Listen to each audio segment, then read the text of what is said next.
Recording This चालू झाली. conference will now be recorded. Okay, मी सुरुवात करतो हा. Yes. गुरुर् ब्रह्मा गुरुर्विष्णू गुरुर्देवो महेश्वरा, गुरु साक्षात परब्रह्म तस्मै श्री गुरुवे नमः.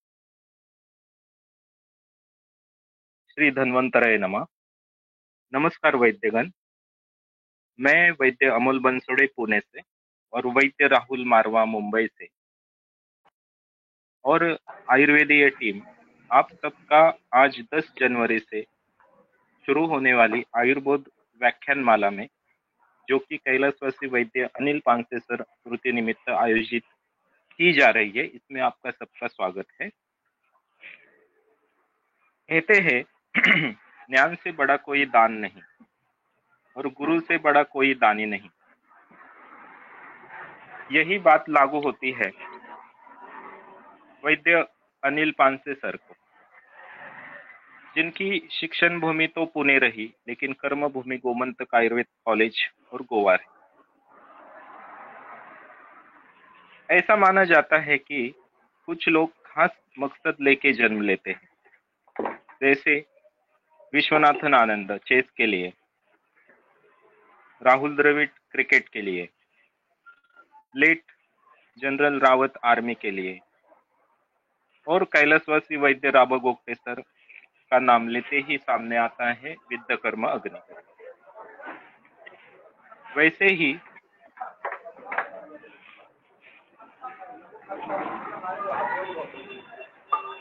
राहुल, स्क्रीन दिसत नाहीये का? नाही, स्क्रीन दिसत नाहीये.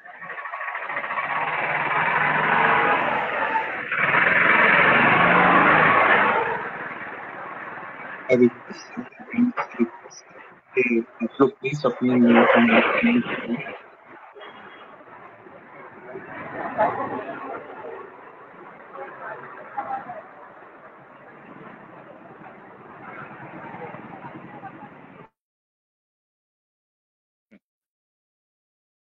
आता दिसते स्क्रीन राहुल? दिसतं.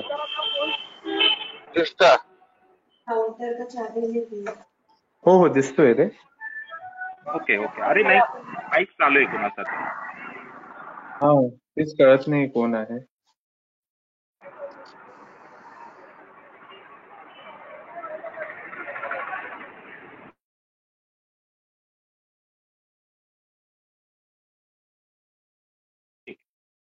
कहते हैं ज्ञान से बड़ा कोई दान नहीं और गुरु से बड़ा कोई दानी नहीं.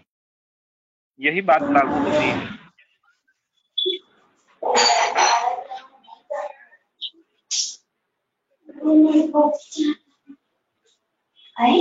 जब तक आप अपने माइक म्यूट नहीं करते, तब तक व्याख्यान शुरू नहीं होगा.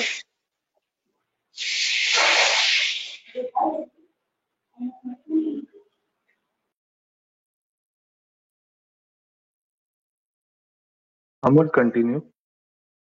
ओके. यही बात लागू होती है वैद्य अनिल पांगसे सर को, जिनकी शिक्षण भूमि तो पुणे रही, लेकिन कर्म भूमि गोमंतक आयुर्वेद कॉलेज और गोवा रही.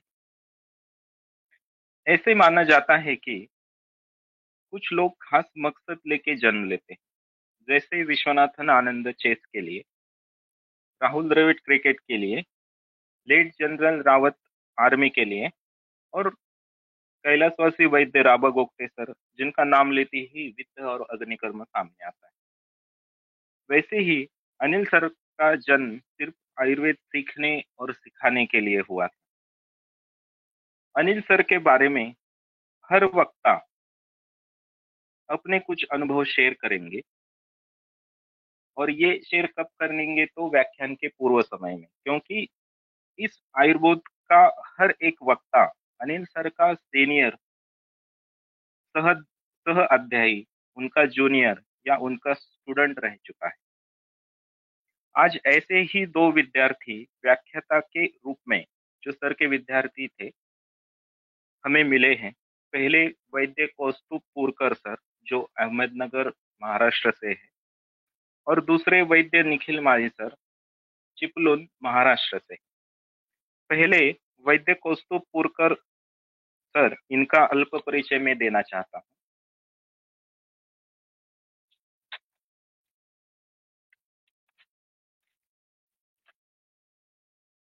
सर का बीएमएस गोमंतक आयुर्वेद महाविद्यालय शिरोडा गोवा में हुआ।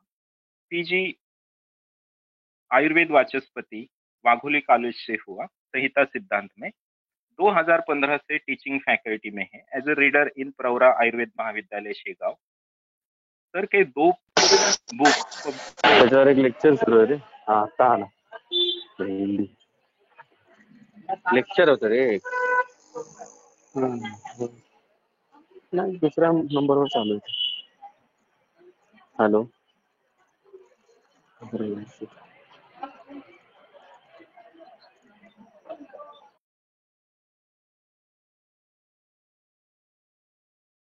कौस्तुभ सर के 2 बुक पब्लिश हो चुके हैं। पहला सिद्धांत संवाद मराठी और मन एंड आयुर्वेद एंड दार्शनिक पर्सपेक्टिव। सर को विविध राष्ट्रीय अंतर्राष्ट्रीय परिषदों में शोध पत्र सादर किए हैं। युक्ति आयुर्वेद चिकित्सा केंद्र पारनेर यहाँ प्रधान चिकित्सक है। आयुर्वेद क्षेत्र में सर के गुरु वैद्य अनंत धर्माधिकारी, वैद्य अनिल पानसे सर, वैद्य प्रणव भागवत, वैद्य अभिजीत सराफ सर और डॉक्टर किशोर कुमार पुरकर। तो मैं वैद्य कौस्तुभ पुरकर सर को आमंत्रित करता हूं कि वो अपने व्याख्यान या अपने विचार यहाँ प्रस्तुत करें। नमस्कार, क्या मैं सुन पा रहा हूँ? Yes sir. तुमचे सर पीपीटी. सर तुम्हाला मला प्रेझेंटेटर म्हणून करावं लागेल, मग मी शेअर करू हो हो शकेल. हो हो लगेच करतो. एकच मिनिट.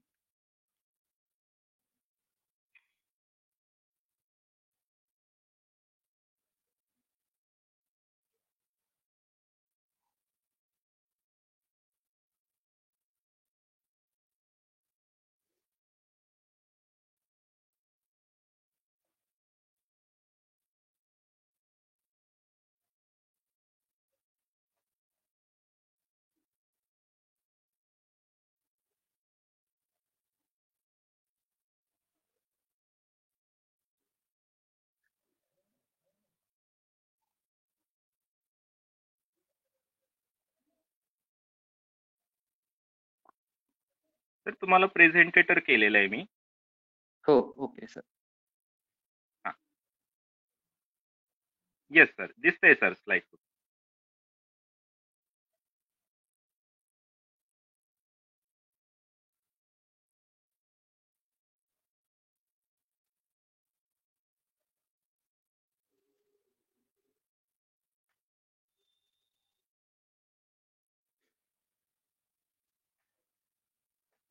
दिसते आता स्लाइड? हो सर, हॅलो. दिसतंय. हो दिसतंय सर. चालेल, सुरू करें. हो सर. सभी को नमस्कार. रागादिरोगान सततानुशक्तान अशेषकाय प्रसुतान शेषान औत्सुक्यमोहार अतिदांजघान यो अपूर्व वैद्याय नमोस्तु तस्मै. सदाशिव समारंभा शंकराचार्य मध्यमाम अस्मत् आचार्य पर्यंताम वंदे गुरु परंपरा. आत्रेय समारंभां वाग्भटाचार्य मध्यमाम अस्मत् आचार्य पर्यंताम वंदे गुरु परंपराम. धन्वंतरि नरहरिम. आपको देना चाहता है exclusive course in business analytics जिससे आप लोग अच्छी हो जाएंगे तो आपको शायद कई लोगों के माइक्स ऑन है, म्यूट करना पड़ेगा.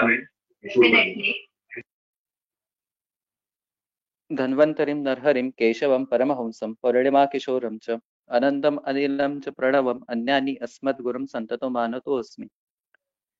विद्यार्थी मित्र वैद्य मावा कोल्हटकर सर जी, जो आयुर्वेदीय परिवार के नहीं बल्कि अभी सभी जो भी आयुर्वेद का अध्ययन करते हैं उनके महागुरु के तौर पर जाने जाते हैं. उन्हें सभी विद्यार्थी आयुर्वेद के महागुरु मानते हैं.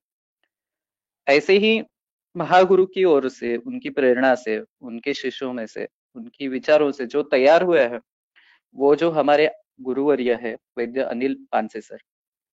जैसे मावा कोल्हटकर सर जी को कहा जाता था विद्यार्थी मित्र, लेकिन यदि पानसे सर जी को इतने सालों से हम देख रहे तो यही हम कह सकते हैं तो वो तो विद्यार्थी मय है, केवल मित्र कि मित्र ही नहीं तो विद्यार्थियों के साथ है। तो आज के इस व्याख्यान में मेरे स्वयं के कुछ अनुभव, मेरे साथियों ने कुछ साझा किए हुए अनुभव मैं आपके सामने सादर कर रहा हूँ। गोमंतक के अनेक विद्यार्थियों के जीवन में फांसी सर केवल महाविद्यालय के अध्यापक ही नहीं थे, बल्कि एक वैद्य नहीं थे, तो बल्कि उनके घर के एक सदस्य जैसे थे, जो न अभी केवल वय से बड़े थे या ज्ञान से बड़े थे, ऐसा नहीं था, लेकिन हर कोई ऐसा एक व्यक्ति था उनमें कि जो सुनता था, समझ लेता था और उसके आधार पर हमें एक ठीक तरह से मार्गदर्शन करता था। जैसे हम आप्त की व्याख्या कहते सुनते हैं, उसी तरह से पांसे सर एक आप्त के तौर पर जाने जाते थे। किंबहुना जाना जाते थे ऐसा भूतकाल में कहना गलत होगा, वो अभी भी उनका अस्तित्व वैसा ही है जैसा पहले था और शायद वो वही ऐसा ही रहेगा। आज हम आयुर्वेद बोध के जो इस व्याख्यान माला में शुरुआत कर रहे हैं, ये मेरा बहुत ही बड़ा सौभाग्य है कि जिनसे मैंने इतने सालों से सीखा है उनके बारे में कुछ शब्द कहूँ या उनके बारे में कुछ भी, जो भी अनुभव है, जो भी प्रसंग है, वो आपके साथ में थोड़ा साझा करने जा रहा हूँ। ये मेरा बड़ा सौभाग्य है। वैसे इसमें जो भी गलती होगी, जो भी भूल होगी, वो इस अल्पमति बालक की भूल समझकर आप उसे क्षमा करेंगे, ऐसी आशा रखता हूँ। वैसे तो सर की चिकित्सा विचार और केस, उसके बारे में कहा जाए तो बहुत सारा प्रेजेंटेशन होगा, क्योंकि एक अच्छी बात है कि थोड़ी हमारी सुबुद्धि कहिए या फिर इच्छा कहिए या फिर पुण्य कहिए, कि हमने जब भी कोई केस सर की देखी है, पढ़ी है, कॉलेज में जो भी लेक्चर्स अटेंड किए, उनका सभी रिकॉर्ड हमारे पास अभी भी रखा है, केस के प्रेजेंटेशंस रखे हैं। तो शायद ये जैसे एक हमारे लिए पूरी लाइफ का गाइड है कि जो हम वहां पे यूज कर सकते हैं। लेकिन बहुत बार ये होता है कि व्यक्तित्व कैसा है वो हर एक कोई अलग अलग स्वरूप से देखता है। जैसे हम षडांध गजन न्याय सुनते हैं कि 6 अंधे लोगों को हाथी अलग अलग तरीके से समझ में आता है या देखा जाता है। उसी तरीके से हम पांसे सर को हर एक व्यक्ति ने अलग अलग तरीके से जाना है, अलग अलग तरीके से जाना है, लेकिन एक अंतिमतः वो जो व्यक्ति है उसका एक समझ या उसके बारे में जो भी हमें ज्ञान हुआ है वो आपके सामने रखने की, प्रस्तुत करने की चेष्टा में कर रहा हूँ। सन 2006 में मैं गोमंतक आयुर्वेद महाविद्यालय, जो अभी शिरोडा गोवा में स्थित है, ऐसी पुण्य पावन जगह पे प्रवेशित हुआ था। प्रवेशित होने के बाद से अनेक अध्यापकों का संपर्क आया है, उनमें से कुछ अनंत काल के लिए जुड़ गए, सदा के लिए आदर्श भी बने रहे। इनमें से एक नाम वैद्य अनिल पांसे, जिनका दर्शन मिलन प्रथम दिवस पर ही हुआ, जिस नाम से ऐसी प्रेरणा देती है कि जीवन में आगे आने वाले अनेक संकटों का, चक्रवातों का समर्थ रूप से हम सामना कर सके। किसी भी अवस्थाओं में, प्रसंगों में डटे हुए, धैर्य खोए ना रहे, ऐसी एक प्रेरणा सर हमें हमेशा देते थे। जीवन में यदि आगे कोई अध्यापक बनना चाहे या फिर कोई वैद्य बनना चाहे तो केवल ज्ञानी होना पांसे सर को पसंद नहीं था, एक उत्तम चारित्र की उन्हें सदा अपेक्षा थी। ऐसे अनेक प्रसंगों का आज हम फिर से स्मरण करेंगे। उससे यह याद रहेगा कि सर सच में विद्यार्थी पाए थे। सबसे प्रथम मैं एक अनुभव साझा करने जा रहा हूँ कि जो शायद कई सारे विद्यार्थियों के जीवन में आया होगा, साथ घटा होगा।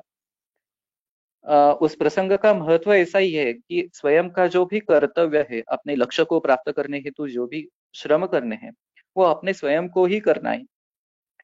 बाकी के लोग सिर्फ साधन के तौर पर मदद कर सकते हैं, लेकिन बाकी सब कुछ जो है वो स्वयं की कर्तृत्व से, कर्म से ही प्राप्त होगा। कॉलेज का पहला दिन था। पहले दिन के कार्यक्रम के लिए गोवा के तत्कालीन मुख्यमंत्री प्रताप सिंह राणे जी आए थे। उन्होंने उनका संबोधन दिया और बाद में हम कॉलेज में जो भी वार्ड्स है, ओपीडीज है, वो देख रहे थे। साथ ही में घर के सदस्य थे कि पहली बार ये ऐसी जगह पे आयुर्वेद कॉलेज है, कुछ अलग है, तो वो भी देख रहे थे। शायद ओपीडी वगैरह सब कुछ देखने के बाद हम पंचकर्म विभाग के सामने आ रुके। अंदर एक अध्यापक और कुछ विद्यार्थी बैठे थे, उनकी कुछ चर्चा चल रही थी, कुछ हास्य विलाप चल रहा था। वैसे तो मेरे पिताश्री जी डॉक्टर किशोर कुमार पुरकर स्वयं आयुर्वेद के स्नातक हैं, तो पंचकर्म के बारे में या डिपार्टमेंट के बारे में थोड़ा सा उनको तो एक क्यूरियोसिटी थी, तो वो पूछने गए। तो अंदर से एक अध्यापक स्वयं आकर घर वालों से बोलने लगे कि कहाँ से आए हो, क्या करते हो, मैं यहाँ से हूँ, वगैरह वगैरह। और जैसे हर एक की माता जी का एक आदत रहती है कि वो हमेशा आने वाले अध्यापक को पूछती है कि आप बताइए आगे पढ़ाई कैसे की जा सकती है, वगैरह वगैरह। तब उस आदमी ने सीधा एक जवाब दिया था, उत्तर दिया था की वो मराठी में कहते थे, आम्ही घोड्याला पाण्याजवळ नेऊ शकतो, आता त्याने पाणी प्यायचं की काय करायचं हे स्वतः ठरवायचं। ये वाक्य आज भी घर वालों के मन में इतना अच्छी तरह से बसा हुआ है। वो आज भी कहते हैं कि सर ने तब सही कहा था कि वो वहां तक तो लेके जाने वाले हैं, लेकिन आगे तुम उसका क्या करोगे ये तुम्हें ही पता है, वो तुम्हें ही करना है। इतने सालों के बाद तो ये बात तो मैं जरूर कहूंगा कि सर, सिर्फ मैंने पानी पिया है इतना तो नहीं है, लेकिन उस पानी पीने के बाद जो भी प्राप्त हुआ है वो अलग है। ये तो मेरी पुण्य थी कि आप वहां तक तो ले गए। मतलब ये इस वाक्य में तो कुछ अलग उन्होंने बताया नहीं, ना कुछ बड़ा ज्ञान दिया है, ना कुछ अलग कोई सेंटेंस दिए है, जो हमेशा ही बहुत बार लोग बोलते हैं। उसी वाक्य को ऐसी तरीके से पेश किया है कि मानो उसमें कोई अलग सा ज्ञान हो। मतलब हम अच्छी कोई डिश सजा के देते हैं और उसमें से कुछ आनंद अलग सा मिलता है, उसी तरह से सर ने वो वाक्य हमें इस अंदाज से, उस नजरिए से हमें बताया कि करना है तो तुम्हें पढ़ना होगा, बाकी के लोग तो सभी सिर्फ सहायकारी रहेंगे। वैसे हम कुछ मुद्दों के आधार पर, सर के कुछ गुणों के आधार पर आज थोड़ी चर्चा करेंगे। वैसे सबसे पहले होता है तो वो गुणग्राहकता। मतलब सर आगे वाले आने वाले हर एक विद्यार्थी को पहचानते थे, उसका हुनर क्या है, वो क्या कर सकता है, कौन अच्छा बोल सकता है, कोई अच्छा लिख सकता है, कोई अच्छा औषधिकरण कर सकता है। इसके लिए सर कभी खुद आके बोलते थे, कभी चुटकियां लेते थे, कभी चिढ़ाते थे, कभी डांटते भी थे कि ये ऐसा सही है या ऐसा नहीं है।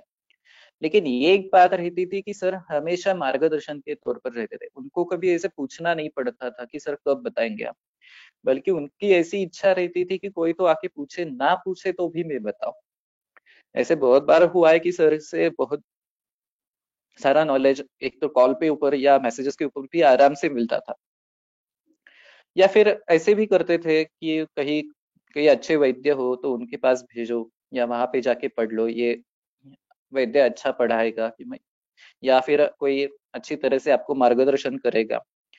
या फिर कोई अच्छी किताब हो, कोई पुस्तक रहते हैं, पुराने पुस्तक रहते हैं कि जो कहीं मिलते नहीं है, उनको आउट ऑफ प्रिंट कहा जाता है, ऐसे कुछ पुस्तकों को वो साथ लेके उन्हें देते थे। पंचकर्म में कुछ चीजें वो बहुत सारी सिखाते थे। मतलब आज के विद्यार्थियों में जो भी पोटेंशियल तैयार हुआ है, या फिर जो भी क्रियाएं करते हैं वैद्य, एक वैद्य के तौर पर, एक अध्यापक के तौर पर, या एक व्यक्तित्व के तौर पर, कि ये जो भी सब कुछ है, तो वो जो वो ध्येय पथ पर मार्गस्थ हो रहे हैं, ये सभी का एक जो नींव रखने का कार्य किया है, वो पांसे सर ने किया है। मतलब सर की ये पुस्तक भेंट करने की आदत तो ऐसी है कि मुझे भी कॉलेज में ये आदत लगभग लग गई है कि मैं भी अच्छी पुस्तकें लाता हूँ, बच्चों को देता हूँ, बोलता हूँ ये पढ़ो, ये रहता है। और ये कहाँ से मिला है, तो कहीं तो हमने एक उदाहरण देखा है, सामने कोई तो ऐसा व्यक्ति देखा है वो कर रहा है, उसके पीछे उसका भाव यही है कि ये व्यक्ति, ये विद्यार्थी उस शास्त्र को पढ़े, उस पुस्तक को पढ़े, उससे उसके मन में कुछ प्रश्न तैयार हो या कुछ जिज्ञासा तैयार हो, और वो जिज्ञासा शमन करने के लिए वो फिर से अध्ययन करे। और ये अध्ययन से क्या होगा, तो वो फिर से पढ़ेगा, उसके ऊपर क्रिया करेगा, उसकी हिसाब से चिकित्सा करेगा, और जो भी उसका अंतिम ध्येय है या अंतिम लाभ है वो अपने शास्त्रों को मिलेगा। यही बात हमने एक अच्छी तरीके से की थी जब हमारे एक सीनियर बैच का फेयरवेल का प्रोग्राम था। तो गोवा फड़के जी का जो द्रव्य गुण विज्ञान का पुस्तक था वो तो आउट ऑफ प्रिंट है, तो उसकी हमने जेरोक्स कॉपी बना के उनको भेंट की थी। और ये भी सर से ही कॉपी ली थी कि सर ने बोला था ये कॉपी ले लो, यहाँ से जाके जेरोक्स कर लो और ये सभी को दे दो। ये शायद ही अलग कोई बात ऐसी कोई शिक्षक बताता होगा कि ये ऐसे करो, ये कुछ अलग है। मतलब ये और भी बताया जाए तो एक अच्छी तरह से मैं बता सकता हूँ कि मैंने 2 पुस्तक लिखे ऐसे। सर ने तो पहले मेरे बारे में जो कहना था तब कहा था। अ, तब उसके पहले एक 2018 में गोवा में मैं गया था। तब सेमिनार था, इंटरनेशनल सेमिनार कॉलेज ने ऑर्गेनाइज किया था। तब बहुत सारे पुणे, मुंबई और जैस जैसे जयपुर वगैरह वहां से बहुत सारे वैद्य आए थे, उनके प्रेजेंटेशंस थे, लेक्चर्स थे। तो गाडगिल सर जी भी थे। उन्होंने उनकी तभी एक लेक्चर्स की सीडी पब्लिश हुई थी और वो उन्होंने एक कॉपी पांसे सर को दी थी। वैसे ऑडिटोरियम के बाहर हम खड़े थे तो सर ने हाथ मारी और बोला कि इधर आ जाओ, इतने दूर से आए हो तो तुम्हें खाली हाथ क्यों भेजना है, चलो ये ले लो, ये मुझे दिए, ये तुम सुनो देखो, जो भी अच्छा लगे वो मुझे बताओ क्या अच्छा है क्या नहीं है वो। तो मैंने ऐसे पूछा, सर लेकिन वो तो आपको मिली है, तुझे मिली है ना तो तू तेरे पास रख, मैं मेरा बाद में देखता हूँ, मैं कहीं से भी मांग लो। ये जो थी कि ये सिर्फ मेरे लिए है, ये मैं रखूंगा, मैं किसी को देने वाला नहीं हूँ, ये बात सर से कभी नहीं हुई। इसकी वजह से वहां से एक ज्ञान का भंडार था कि हमें जो चाहिए वो आराम से हम लेते थे, सर के पीछे लगते थे, सुन सकते थे। साथ ही में जो पुस्तक के बारे में मैं कह रहा था कि मैंने पुस्तक तो लिखा, और ये पुस्तक लिखा मतलब कुछ पुस्तक लिखने का मंशा ऐसा नहीं था, लेकिन जो भी स्टूडेंट्स के तो उनके लिए कुछ किसी टॉपिक के ऊपर थोड़ा थोड़ा लिखता था। जैसे अग्नि है, षटकर्म है, षटचक्र है, षटक्रिया काल है, बाद में या फिर दोषों का प्रकोप प्रसर कैसे होता है ये हो, या कोई व्याधि के हेतु कैसे देखे जा सकते हैं, इसके ऊपर एक थोड़ा थोड़ा एक दिन का लेख, ऐसे छोटे लेखों का मैं अ, हमेशा प्रस्तुतिकरण करता था। बाद में ऐसे लगा कि शायद ये अच्छा हुआ है तो थोड़ा हम इसे पब्लिश करते हैं और लोगों के पास लेके जाए। तो एक समय पांसे सर जब अहमदनगर आए थे तो उनके पास मैंने एक उसकी कॉपी दे दी और सर को बोला कि सर आप एक एक बार देख लीजिए, यदि ये आपको अच्छा लगे, कुछ लगे इसमें से बाहर आ सकता है तो आप बोल दीजिए कि तो फिर मैं आगे इसका काम करूंगा या पब्लिश कर दूंगा। एक बात अच्छी रही, मतलब अच्छी से भी ज्यादा क्या, उसके लिए अलग क्या शब्द रहेगा मुझे पता नहीं, लेकिन सर ने सिर्फ वो पढ़ा नहीं, बल्कि उसमें से जो भी आवश्यक चाहिए था बदल करना, या जो भी उनके सुझाव थे वो उन्होंने करके भेजे कि यहाँ पे ये वाक्य गलत लग रहा है, या ये प्रेजेंटेशन गलत आ रहा है, ये सूत्र या फिर ये टेक्स्ट एक बार पढ़ लो। लेकिन उनका जो खामियां निकालना था वो ऐसे नहीं था कि तुम गलत हो, तो ये था कि इससे और अच्छा करो तो इससे प्रेजेंटेशन बढ़ेगा, कहीं से गलती से तो तुमने ये ऐसा नहीं लिखा है ना, तो एक बार पढ़ के देख ला कि ये गलती से हुआ है क्या। इसकी वजह से क्या हुआ कि ये मैंने किया है तो ये पढ़ सकता हूँ, ये लोगों को पढ़ने के लिए भी अच्छा हो सकता है, उससे 4 चीजों का ज्ञान भी लोगों को हो सकता है, ये तब मुझे पता चला। और बाद में सर से फिर मैंने आग्रह किया कि सर आप इसकी प्रस्तावना भी आप देंगे तो अच्छा होगा, तो उन्होंने खुशी से वो प्रस्तावना भी दी। ये सबसे मेरा एक जीवन की अनमोल भेंट है कि मेरे पहले पुस्तक की प्रस्तावना पांसे सर से थी, और जब मैंने दूसरा पुस्तक भी लिखा मन के बारे में, तो जब उनको एक भेंट कॉपी कर दी फर्स्ट कॉपी आने के बाद, तो सर पहला रिप्लाई ये था, अरे कब से मैं इंतजार कर रहा था, तेरा दूसरा बुक कब आ रहा है, अच्छा हुआ तेरा दूसरा बुक आ गया, अब जब समय मिलेगा तो मैं पूरी तरह से पढ़ूंगा और तुझे ठीक तरह से भेजूंगा, जो चाहिए वो, या उसमें कोई चेंजेस होगा तो। मतलब ऐसी एक प्रातिनिधिक कह सकते हैं, या कुछ चुनिंदा ऐसे प्रसंग कह सकते हैं कि जो मैं अब बता रहा हूँ, लेकिन ऐसे बहुत सारे विद्यार्थियों के जीवन में प्रसंग आए होंगे या आए हैं कि जहाँ सर ने ऐसे उन्हें प्रेरणा दी है, उनकी गलतियों को इस तरह से सहजता से बदल किया है। जैसे हमारे एक साथी है वैद्य पार्थ काळे सर, उनका औषधिकरण का कार्य है, उनके ऊपर भी सर का आशीर्वाद ऐसे है कि वो इस तौर पर इतनी अच्छी तरह से औषधिकरण करते हैं, और सर बताते भी थे कि अरे उससे औषध ले लो, वो अच्छा करता है, वो आपको उपयोग में आएगा, अपने ही लोग हैं। मतलब आगे का विद्यार्थी कैसा होगा, उसके पास क्या क्या होने वाला है, उसका हुनर क्या है, वो सब कुछ जानकर सर उसे आगे लेके जाते थे। ये इस समंदर में ऐसे लेके जाते थे, समझ में नहीं आता था वो कब हाथ छोड़ देते थे, फिर भी हम ऐसे तैरते हैं कि मानो सर हमारे साथ अभी भी है और हमेशा रहेंगे। दूसरी बात सर की, जो हमेशा सभी को पता है कि उनका अनुशासन, कॉलेज में हो और सर का अनुशासन नहीं होगा ऐसे कभी नहीं हुआ है और ना ही होगा। मतलब एक तो वो दोनों सिनोनिम ही है, अनुशासन और पांसे सर।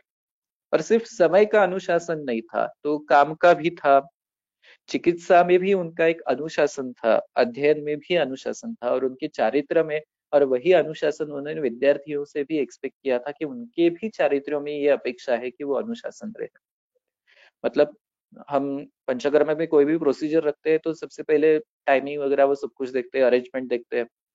तो पांसे सर जब भी कॉलेज में कोई पंचकर्मी प्रोसीजर रखी हो तो वो स्वयं आते थे, और स्वयं ऐसी समय पे आते थे जब दिया है उसी समय से पहले आते थे। तब उनकी अपेक्षा रहती थी कि पूरा क्रिया होना चाहिए, जो भी संसाधन लेना है वो साथ में रखना चाहिए, पेशेंट भी रेडी होना चाहिए। और वो क्यों करना है, वो उसकी भी वो खुद समय पर आने की वजह से हमें आदत पड़ती थी कि ये करना है। कि हमारे गुरुजन यदि अपना सब कुछ काम छोड़ के, हाँ, उनको एडजस्ट करके यदि हमारे लिए और रुग्ण के लिए अलग समय निकाल रहे हैं, तो ये भी हमारी उतनी ही जिम्मेदारी है कि हम भी वो कार्य ठीक तरह से अनुशासन में करें। यही बात वार्ड की है, यही बात राउंड्स की है, यही बात ओपीडी की रही, यही बात चिकित्सा की रही, कि सर आने से पहले जितना अच्छा होगा उतना काम करना है, और ऐसे करना है कि ठीक तरह से होना चाहिए। नहीं तो आधे घंटे में निपटाना है तो चलो करते जाओ, बाद में उसका कोई अच्छा तरह से कोई रिजल्ट नहीं आ रहा है तो ऐसा काम भी उन्हें अपेक्षित नहीं था। जो भी काम हो रहा है वो अच्छी तरह से होना चाहिए। तो पेशेंट का देखना हो, उसका एग्जामिनेशन लिखना हो, क्योंकि जब सर आते थे और बोलते थे अच्छा कर दिया काम, अच्छी बात है, जो उनके चेहरे पे ऊपर आनंद रहता था वो कहीं तो हमें एक प्रेरणा देता था कि चलो हम कुछ अच्छा कर रहे हैं। ऐसे भी बहुत बार होता था कि कोई ड्यूटी पे है, जा रहा है, वहां पे जाता है, किसी कारणवश फिर से बीच में बाहर जाके आता है, और ऐसे समय यदि सर ने किसी को देखा तो वो जो डांट मिलती थी वो सिर्फ डांट नहीं थी, तो उसे बल्कि पता चलता था कि जो काम दिया है उसके ऊपर ही ध्यान दो। नहीं तो ये मेरा पर्सनल काम बाकी था, ये इसके ऊपर मैं गया था, नहीं ये 1 मिनट के लिए गया था, नहीं, ये चीजें क्या करेगी तो आपकी काम से, आपके लक्ष्य से डिस्ट्रैक्ट करेगी। तो आप उस लक्ष्य से डिस्ट्रैक्ट नहीं होना है, आपके काम के ऊपर लक्ष्य देना है, उसी को फोकस बना के काम करना है। तो अनुशासन होना बहुत जरूरी है। मतलब ये बहुत बार सर कहते भी थे कि यदि मैं लेक्चर ले रहा हूँ, किसी को बैठना नहीं है, किसी को बाहर जाना है तो वो बाहर जा सकता है। लेकिन सर का पढ़ाना भी इतना अनुशासन पूर्वक था कि शायद ये भी योजना सर ने लेक्चर के पहले दिन, जब थर्ड ईयर के लेक्चर स्टार्ट हुए थे तब पहले दिन बताए थे कि आप किसी को बोर हो रहा है तो दरवाजा खाली ओपन है, आप कहीं तो बाहर जा सकते हो, जिससे जाना है वो बाहर जा सकता है। लेकिन ये किसी ने इस योजना का लाभ नहीं लिया, क्योंकि वो अनुशासन था, पढ़ने का अनुशासन था। वहां पे डर नहीं था, वहां पे दहशत नहीं थी, बल्कि उस अनुशासन से लगाव था कि नहीं, ये जो हम पढ़ रहे हैं वो हमारी किसी उपयोगिता के लिए आ रहा है, ये हम आगे जाके कुछ तो अच्छा करने वाले हैं, अलग करने वाले हैं, इसका कुछ तो उपयोग होने वाला है। तो जैसे एक सभी को पता है कि सर आते थे और जो मराठी में ए कारे, ये जो शब्द उनका आता था कि वही तो वो कहीं तो जैसे रोमटे खड़ा कर देता था कि क्या अच्छा क्या किया है या गलत कुछ हुआ है। गलत नहीं हुआ होगा तो अच्छी बात है, अच्छा किया है तो बहुत ही अच्छी बात है। ये हम देखते थे कि सर के सामने जितना हो सके उतना अच्छा आ सके। ऐसे ही थर्ड ईयर के लेक्चर्स में एक बार हम बोर्ड पे ऊपर श्लोक लिखने वाले थे और सर ने बताया कि इतने सारे श्लोक जरा 2-3 लिख दो। लिखते समय सर ने वहीं पे रुकाया कि ये तुम लिख रहे हो लेकिन तुम्हारी पीठ तो पूरी क्लास के ऊपर है, क्लास की तरफ तुम पीठ खड़े करके खड़े हो रहे हो तो पीछे क्लास क्या कर रहा है ये तुम्हें कैसे पता चलेगा। यदि अच्छे अध्यापक बनना है तो ये ध्यान में होना चाहिए कि क्लास क्या है, क्लास में क्या चल रहा है, तो इतना पीछे मुड़ के क्लास को कभी पढ़ाना नहीं। शायद ये अनुशासन की बात है कि अध्यापक आगे कैसा होना चाहिए, उसका वहां का बर्ताव कैसे होना चाहिए, ये भी बात उन्होंने वहां पे अच्छी तरह से समझ ली। साथ ही में हम पंचकर्मा में यदि काम कर रहे हैं तो शायद वमन हो या फिर बस्ती देने का कार्य हो या फिर स्नेहन स्वेदन जैसे कुछ कार्य हो, तो उन सभी कार्यों में भी सर का जो भी कहना था या सर का जो भी बोलना था, तो वो यही कहते थे कि हमें हाथ बांध के विवेकानंद बन के नहीं रहना है। हाथ में कुछ तो तेल लगना चाहिए, श्रम होना चाहिए। यद्यपि तुम श्रम करोगे तभी तो तुम ठीक तरह से वो कार्य कर सकते हो, नहीं तो वो कार्य करने का उपयोग कुछ नहीं है। पंचकर्म में सीखोगे क्या? बहुत बार ऐसे था कि कुछ बच्चों को वमन करते समय घृणा आती है, वो अच्छा नहीं लगता, कहीं खुद को ही वमन ना हो जाए ऐसी इच्छा प्रकट होती है। फिर भी सर बताते थे कि नहीं, उसके सिर को पकड़ो, उसकी नाड़ी देखो, वेग के पहले कैसी नाड़ी आती है, वेग के बाद कैसी नाड़ी आती है। जब भी कॉलेज में या हर जगह पे हम अभी वमन देते हैं, देखते हैं, तो ये बता सकते हैं अरे ये लक्षण आ रहा है, इसके बाद वमन वेग होगा नहीं होगा। एक दो बार ऐसे भी मेरे कॉलेज में हुआ है कि पेशेंट को 10-15 मिनट वेग नहीं आ रहा है, बाकी के बोल रहे हैं कि औषध के अब बाहर नहीं निकलेगा तो क्या करेंगे। लेकिन लक्षण से या अनुभव से ये बता पा रहे थे हम कि नहीं, एक 5 मिनट रुको, उसको आराम से वेग आएगा, वो पूरी तरह से खाली हो जाएगा। ये अध्ययन है, ये अनुशासन से आता है। और ये जब अनुशासन ही करेंगे तो ही वो एक बात समझ में आएगी कि अनुशासन से पढ़ेंगे तो ये समझ में आ सकता है। रही बात अनुशासन में, तो स्टूडेंट काउंसिल, वैसे तो कॉलेज में स्टूडेंट काउंसिल का एक रहना, उसके कार्यक्रमों का तय होना, ये अलग बात रहती है। फिर भी जीएस की एक तरह से उसकी एक सीख देते थे पांसे सर। ये बहुत बार हमने देखा है कि जीएस को पकड़ते थे और बताते थे कि आगे के कार्यक्रम उन्हें क्या अपेक्षित है और कैसे होने चाहिए। और ये मैं गर्व से कहता हूँ कि हमारे कॉलेज का गैदरिंग उसकी वजह से अच्छा होता था। कुछ अलग अलग प्रोग्राम्स पूरे साल भर चलते थे, तो ये सर की एक नजर थी कि नहीं, ये अनुशासन उनका ही था। और अनुशासन की बात करें तो उनको स्वयं का अध्ययन, जब भी बीच में बात हुई थी तो सर ने एक कहा था कि मैंने अभी तो प्रण लिया है कि रोज सोने से पहले संहिता का एक पृष्ठ पढ़ के तो सोऊंगा। शायद ये किसी और ने किया है, किया नहीं है, पता नहीं है, लेकिन ये बताने की उन्हें आवश्यकता इसलिए थी कि ताकि बाकी लोग भी ये करें और जो भी ज्ञान उन्हें आवश्यक है वो उन्हें मिल जाए। काम के बारे में अनुशासन तो हमने बहुत सी चर्चा की। एक छोटा सा प्रसंग मैं बताना चाहता हूँ। किसी कारणवश मेरा इंटर्नशिप में हमारे पंचकर्मा की हाउस ऑफिसर जो भी थी, उनसे उनके साथ विवाद हुआ था। और इतना हुआ कि बाद में सर के साथ जाके उसकी बात करनी पड़ी। अंततः सर के पास ही वो विवाद गया। हाउसमैन की भी बात सुनी, मेरी भी बात सुनी। सर ने बाद में ये ही कहा कि इसमें से कोई भी एक सही हो सकता है, शायद तुम भी सही हो या हाउसमैन सही हो, ये बात इम्पोर्टेंट नहीं है।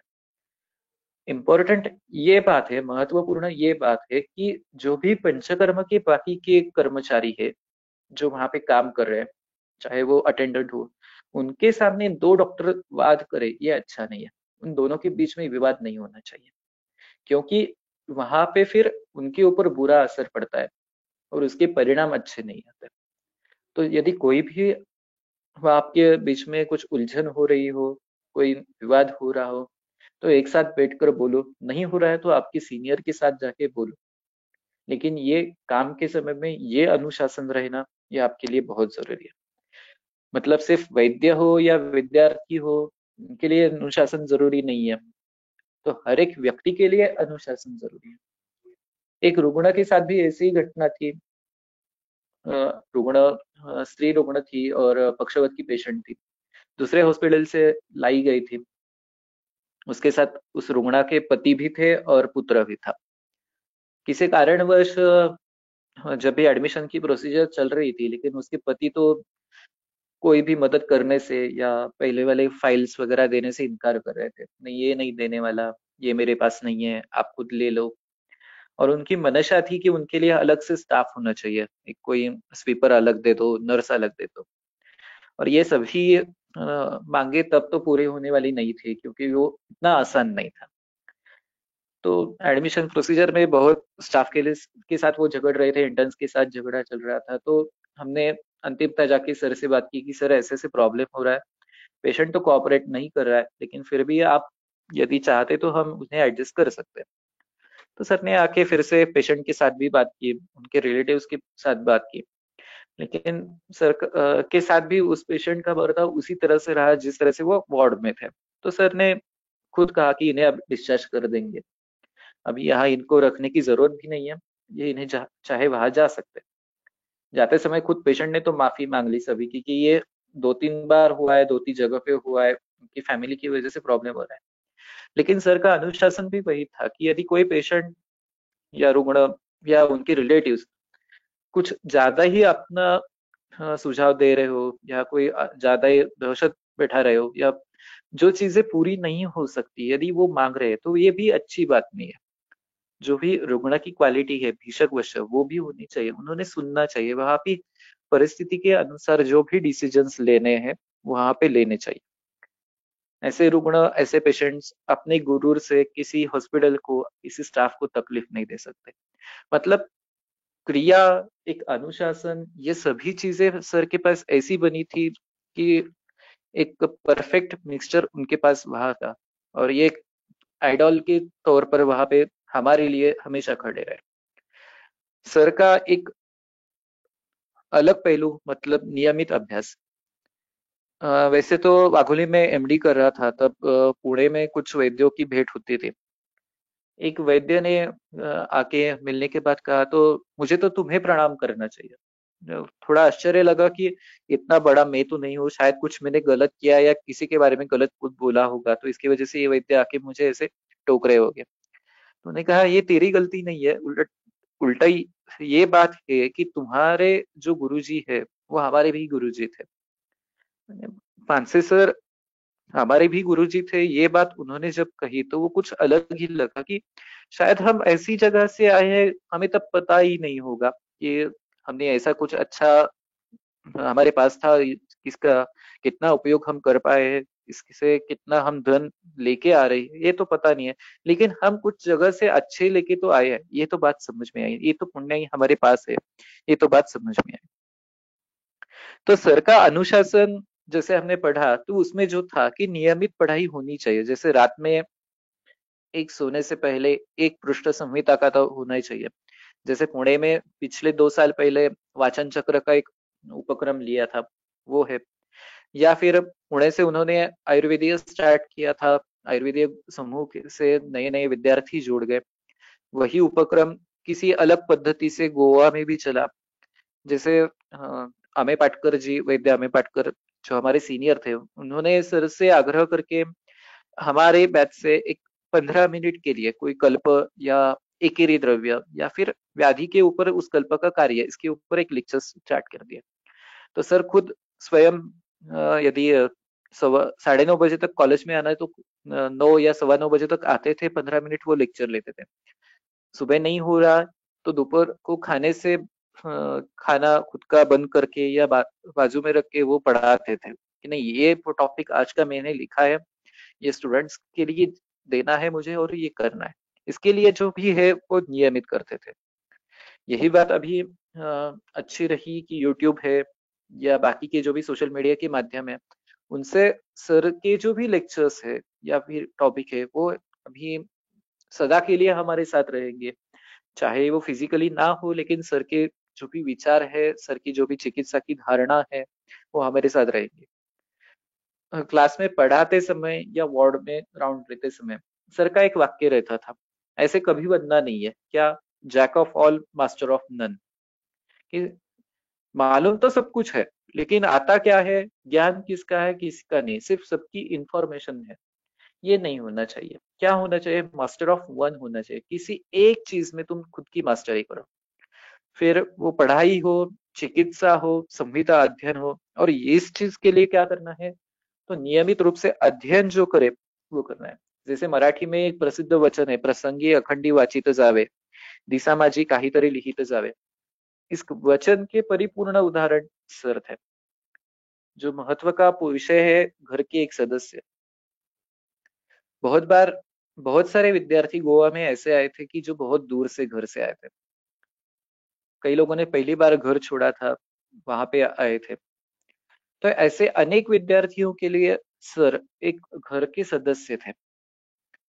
कभी बात करके, जैसे पहले ही कहा कि कभी चुटकियां लेके, कभी कान पकड़ के, कभी डांट के, कभी बिठा के, कभी खिला के सर उस व्यक्ति को अपना एक मानते थे, और उसी का परिणाम स्वरूप वो आगे वाला विद्यार्थी, आगे वाला व्यक्ति सर को एक खुद के घर का एक व्यक्ति मानता था। यदि घर में कोई बीमार पड़ जाए या खुद बीमार पड़ जाए या कुछ अलग प्रॉब्लम्स हो, कई बार कोई पर्सनल प्रॉब्लम्स होती थी, कोई अलग सी उलझने होती थी, इन सभी के इलाजों मतलब सभी व्याधियों का, इन सभी व्याधियों का इलाज फांसी सर के पास था। आप बात कर दीजिए, सर कुछ ना कुछ हल जरूर ढूंढ के लेंगे, कुछ ना कुछ जरूर समझा के लेंगे।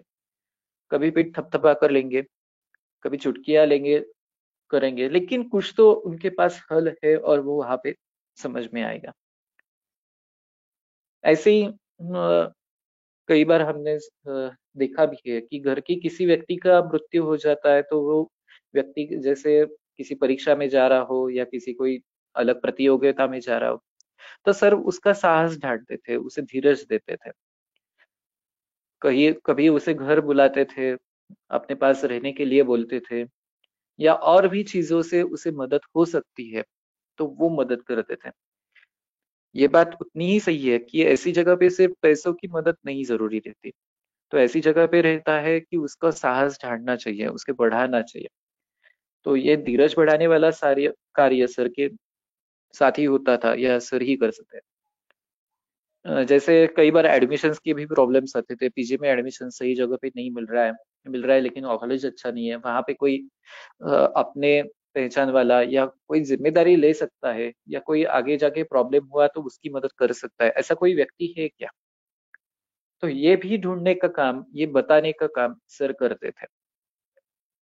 और ये ऐसा रहता था कि सर ने फोन किया, मानो ये फाइनल वर्ड है, इसके आगे जाने की जरूरत भी नहीं है। आगे वाले भी सुनते थे कि ठीक है, मानसी सर ने इस व्यक्ति की रिकमेंडेशन कर दी है तो हमें कोई अलग बात सोचने की जरूरत भी नहीं है, ये व्यक्ति इसी के लायक है और इसको ये सीट या ये जो भी देना है वो हम सकते हैं। साथ ही में हम ये भी देखते थे कि जो भी स्टूडेंट्स है उनके बाकी की भी प्रॉब्लम्स रहते थे, जैसे पढ़ने की भी प्रॉब्लम्स है तो वो भी समझ में लेते थे। मेरे खुद के बारे में कहा जाए तो इंटर्नशिप से लेके आज तक घर में जब भी कुछ भी हुआ हो तो सर को बताते थे, यदि कोई बीमार है या कुछ अच्छा है। और जब सर का फोन आता था, उनका रिप्लाई आ जाता था, या उनके जो हल किसी उलझन को सुलझा के सर वो हल भेजते थे, तो वो बात समझने में इतनी अच्छी लगती थी कि हाँ सर ने ये बताया और इसी तरह से हम यदि करेंगे तो वो अच्छा होगा। पिछले साल घर में कुछ ज्यादा ही लोगों में बीमारी थी और घर में ऐसी परिस्थिति थी कि क्या चल रहा है वो समझ में नहीं आ रहा था। लेकिन जिस तरह से सर ने हमें धीरज बढ़ाया, एक हर एक बात को समझ के लिया, जो भी चीजें जरूरी है वो बताई, तो ऐसे नहीं लगा कि कहीं हम अकेले हैं, अकेला ही कारवां चल रहा है। कि सर हमेशा एक हमसफर के तौर पर, एक अच्छे मार्गदर्शक के तौर पर वहां पे हमारे लिए सामने रहते थे। जैसे पुस्तकों के बारे में फिर से चर्चा की जाए तो पुस्तक तो पब्लिश की है लेकिन उसका कोई प्रोग्राम नहीं लिया था। तो जैसे मैंने सिर्फ पर्सनल मैसेज भेज के बोला था कि हाँ पुस्तक तैयार किए है और मैं देने वाला हूँ, ये ऐसे पब्लिश का बाकी कोई प्रोग्राम का मैनेज भी नहीं किया था, कुछ किया भी नहीं था। तो प्रथम पुस्तक प्रकाशित होने के बाद सर ने एक बोला कि अरे पुस्तक तो सबके पास गया है लेकिन कोई तो उसकी एडवर्टाइज तो करनी पड़ेगी, हमें बताना होगा कुछ प्रोग्राम लिया है नहीं लिया है वगैरह। तो मेरे घर वालों के साथ पुस्तक दी, हाथ में पुस्तक दी, बोला एक दो तीन फोटो मुझे खिंचवा के भेज दो, ये ऐसे कि हमने एक प्रोग्राम लिया है और आपने पुस्तक पब्लिश किया है। तो ये फोटो खिंचवा ली और मैंने सर के पास भेज दी कि सर ये फोटो मैंने निकाली। तो सर ने कहा कि ये देखो, ये तेरा असली प्रोग्राम है, ये सच में उस पुस्तक का प्रकाशन है। देखा है तेरे माता पिताजी के चेहरे पे जो आनंद झलक रहा है, वो देख रहे हैं कि उनके बेटे ने एक पुस्तक लिखा है ऐसे शास्त्र के ऊपर, तो ये आनंद और किसी जगह से तुझे मिलने वाला नहीं है, किसी प्रोग्राम में नहीं मिलने वाला। ये आनंद है वो अच्छा है, इससे और कुछ नहीं होगा। मतलब अपने विद्यार्थी के उपलब्धि पर खुश होने वाला, उसके हुनर को बढ़ाने वाला, उसके पीछे एक समर्थ रूप से खड़ा रहने वाला, एक घर का एक मानो अभिन्न अंग जैसे सर थे। जैसे हम अभी पीपीटी में फोटोज में देख रहे हैं, ये तो फोटोज मैंने फेसबुक से या बाकी दोस्तों से मंगवाई है कि आपके पास कोई यदि फोटो होगी तो हमें भेज दीजिए। ये सभी फोटो में वही है कि सर एक उस मोमेंट को जीते थे, एंजॉय करते थे, और सभी बच्चे वही मोमेंट्स आके एंजॉय करते थे। क्यों? क्योंकि सर एक घर के सदस्य है, ये मेरे सर है। लास्ट में जो भी पॉइंट्स हम देखने जा रहे हैं, बाकी पॉइंट्स में से महत्वपूर्ण है वो मतलब गुरुवर्य कि सर है, उन्होंने पढ़ाया है, उन्होंने एक आयुर्वेद की संस्कृति को हमारे अंदर तैयार किया है, उसे अंकुरित किया है। तो मराठी में एक वचन है, आपणा सारिखे करीती तात्काळ, नाही काळ वेळ तया लागी। सर ने वही बात की है कि सामने वाला विद्यार्थी है वो मेरे जैसा आयुर्वेद की सेवा करने या फिर मुझसे भी अच्छी आयुर्वेद की सेवा करने में,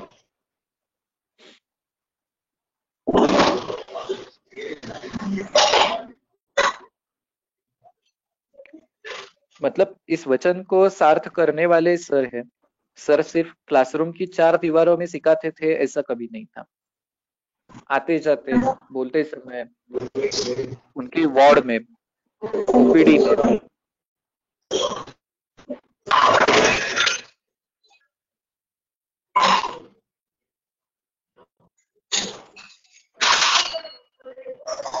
शायद किसी का माइक चालू है, कोई बंद कर देगा तो अच्छा होगा।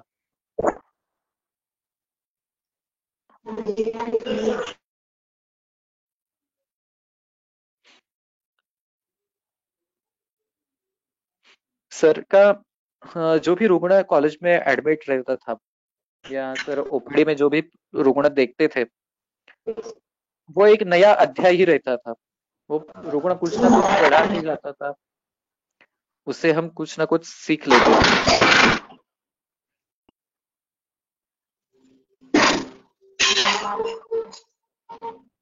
शायद किसी का माइक चालू है, कृपया आप। हाँ, मैं वही सभी वैद्यगणों से रिक्वेस्ट है, आप प्लीज अपनी माइक स्विच ऑफ करिए, यहाँ डिस्टरबेंस हो रहा है और वक्ता अपनी बात नहीं रख पा रहे हैं। आप जरा प्लीज थोड़ा रिस्पॉन्सिबल बनिए और ना हमें किसी चीज के लिए बार बार दोहराने के लिए मत लगाइए, ये आग्रह है आप सभी से। Okay, thank you sir. Sir हमें काय चिकित्सा का प्रथम प्रश्न पढ़ाते थे। उसमें सामान्यतः चिकित्सा विज्ञान, निदान पंचक, चिकित्सा के मूलभूत सिद्धांत आदि विषयों का अंतर्भाव रहता था। और सर जब भी ये चीजें पढ़ाते थे क्लास में, तो आप जैसे अपने स्क्रीन पर भी देख सकते हैं कि सर के सामने संहिता है और सर संहिता से ही पढ़ाते। मतलब यदि षटक्रिया काल का उदाहरण हम लेंगे तो सर ने षटक्रिया काल जो भी पढ़ाया हमें वो सुश्रुत संहिता से ही पढ़ाया। तो सुश्रुत संहिता से षटक्रिया काल में आचार्य सुश्रुत जी का जो वचन है, उसके ऊपर डल्हन जी की जो भी टीका है, और डल्हन जी के टीका में जो भी पॉइंट्स आए हैं, जैसे डल्हन जी कई बार तो कहते हैं ये चिकित्सा अवसर है, ये प्रथम चिकित्सा अवसर है, ये द्वितीय चिकित्सा अवसर है, ये तृतीय है। तो वो चिकित्सा अवसर का वहां पे महत्व क्या है, उसका इम्पोर्टेंस क्या है, और वो वहां पे कैसे पकड़ना है, कैच कैसे करना है, और वहां पे चिकित्सा करने के बाद उसकी आगे की अवस्था क्या रहेगी या नहीं रहेगी, ये जो बातें हम संहिता से सीखे हैं या सर की भाषा से सीखे हैं, शायद और किसी टॉपिक होगा या ना होगा, लेकिन ये बात तो मैं 100% कह सकता हूँ कि ये टॉपिक मेरा इतना अच्छा हुआ है।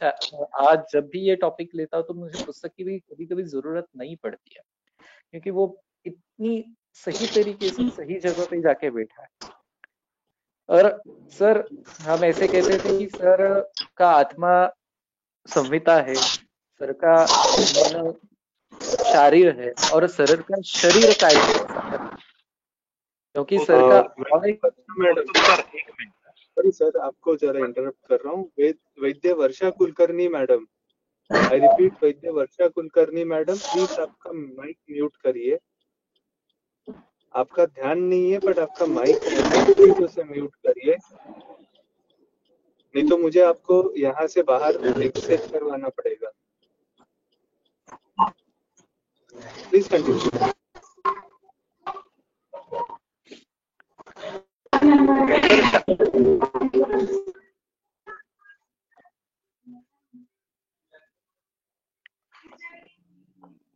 पुणे में जब था मैं, तब की एक छोटी सी बात है।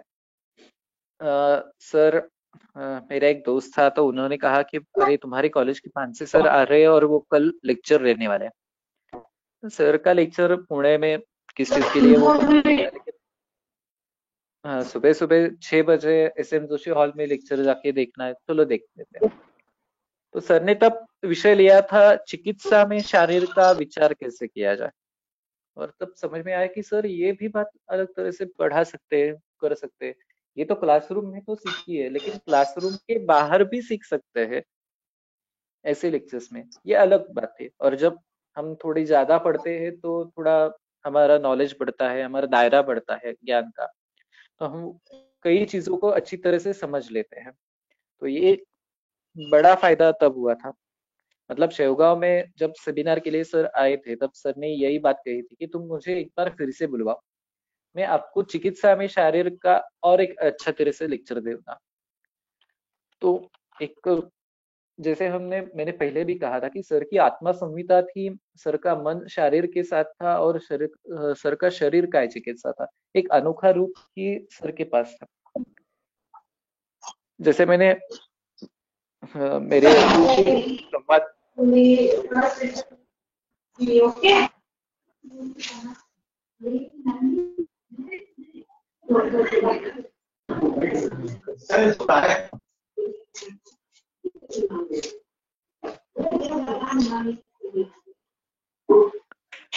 जैसे मैंने व्याख्यान के पहले ही कहा था, ये सर ने जो भी पढ़ाए है, तब की क्लिनिकल नोट्स है या उनकी केसेस है, उनकी प्रेजेंटेशन है, वो सब कुछ मेरे पास अभी लिखे हुए हैं। जब भी क्लिनिक में बैठता हूँ, कोई अलग से पेशेंट आता है या क्लास में किसी टॉपिक को पढ़ाना है, तो ये एक बार जब भी हम पुराने नोट्स देख लेते तो समझ में आता है ये टॉपिक इस तरह से भी हम पढ़ सकते हैं, या इस तरह से भी चिकित्सा का विचार हो सकता है, इस तरह से भी व्याधि की संप्राप्ति ली जा सकती है, और उसका उपयोग मेरे लिए, उस पेशेंट के लिए और आने वाले विद्यार्थियों के लिए अच्छा होगा। वैसे तो मैं सर के पास कहा जाए तो एकलव्य जैसे पढ़ा हूँ, क्योंकि सर के प्राइवेट क्लिनिक में तो नहीं जाता था, क्योंकि जब तक मैंने पूछा तब तक सर की बैच तो फुल हो चुकी थी, तो उनके पास वैसे जाके सीखने का मौका तो मुझे कम मिला। लेकिन ये बात रही कि ये चीज कभी एक विद्यार्थी और शिक्षक में अंतर नहीं बना पाई। तुम वहां पे नहीं आ रहे हो, ठीक है, कॉलेज के ओपीडी में बैठे हो तब पढ़ो, या फिर राउंड के समय जो भी सवाल है तब कोई बाकी ये सोशल मीडिया का साधन नहीं था, तो इसकी वजह से कम्युनिकेशन जितना पर्सनली होता था उतना अच्छा। और ये बात मैं हर्ष से कह सकता हूँ कि जैसे जैसे MD के बाद एक थोड़ा, मैंने पहले ही कहा कि एक दायरा बढ़ता है, उससे सर के साथ मेरा संवाद बहुत बड़ा, और सर से बहुत सारी चीजों का ज्ञान भी हमें प्राप्त हुआ। वही सर के पेशेंट्स जो पहले ही कहते हैं कि एक उनके हर एक पेशेंट कुछ नया ही सिखाते थे।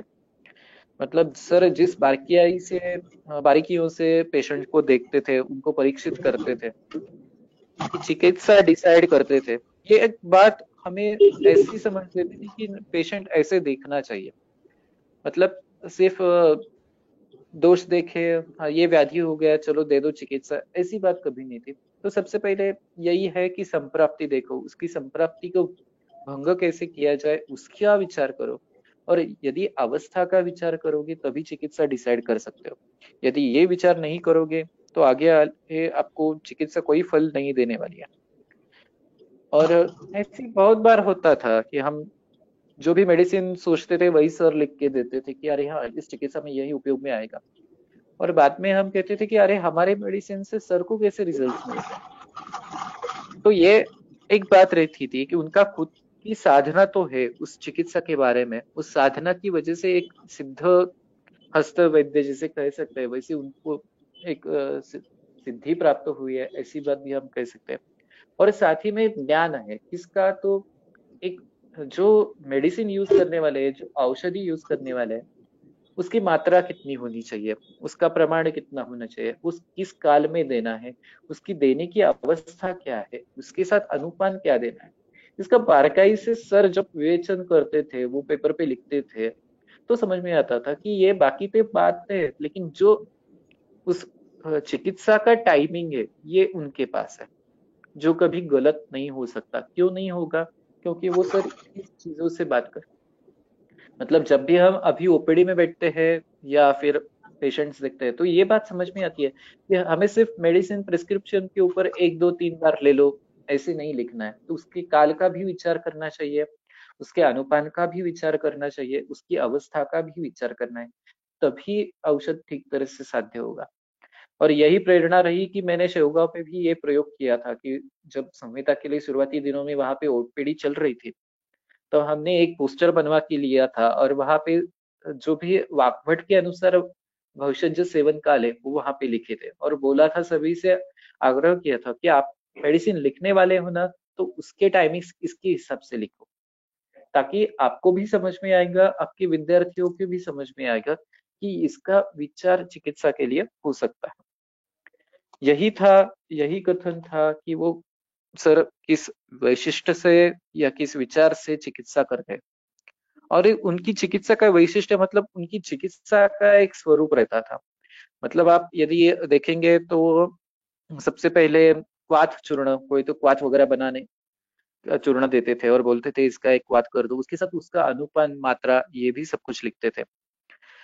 साथ ही में चूर्ण भस्म यदि कोई है तो वो देते थे, उसके बाद बूटी वटी कोई है तो वो देते थे, और लास्ट में आसव अरिष्ट या कोई प्रोप्राइटरी मेडिसिन होगा तो उसका भी वर्णन करते थे। इस तरह से एक उनका प्रिस्क्रिप्शन एक ठीक तरह से तैयार रहता था। ऐसा नहीं था कि ऊपर एक चूर्ण लिख दिया, बीच में कोई गुटी वटी लिख दी, बीच में अलग कोई, एक तरह से उसको एक प्रारूप सर का रहता था, और हर एक डोज कैलकुलेट करके लिखते थे। यदि आप चूर्ण दे रहे हैं तो उसका डोज अलग रहता है, यदि भस्म दे रहे हो तो उसका डोज अलग रहेगा, फिर एक दिन का डोज इस तरह से रहेगा, ताकि फार्मासिस्ट को भी इजी जाता था कि वो 4 दिन के लिए चूर्ण देना है तो कितनी मात्रा में देना है। वही बात पेशेंट की राउंड के साथ थी कि पेशेंट तो समझ में आना है, साथ में उसकी रिपोर्ट्स भी समझ में आनी चाहिए। तो जब भी सर राउंड के साथ जाते थे तो एक्सरे देखते थे, तो वो कहीं वह पे लिखा के पूछते थे इसमें से क्या देखा तूने, देखा है तो रिपोर्ट मत पढ़ो, पहले इमेज को देखो, इमेज में तुम्हें अलग क्या लग रहा है, जो नॉर्मल नहीं है वो क्या कैच हो रहा है क्या। ऐसे एक बार हुआ था कि पूरे राउंड्स लेके फिर से पहली मंजिल का राउंड लिया, फिर ग्राउंड फ्लोर पे आ गए। चलो राउंड खत्म हुआ तो मैंने कहा कि सर अभी मैं जाता हूँ ओपीडी में, आप भी आ जाइए, चलो मैं तुम्हें एमआरआई पढ़ाता हूँ।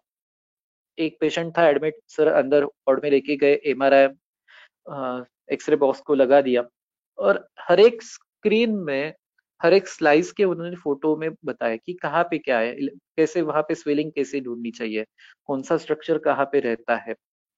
मानो ये नहीं था कि अरे इसे क्या पढ़ाने की जरूरत है, खुद पढ़ लेगा उसका होगा, ये कभी सर की आदत रही नहीं है।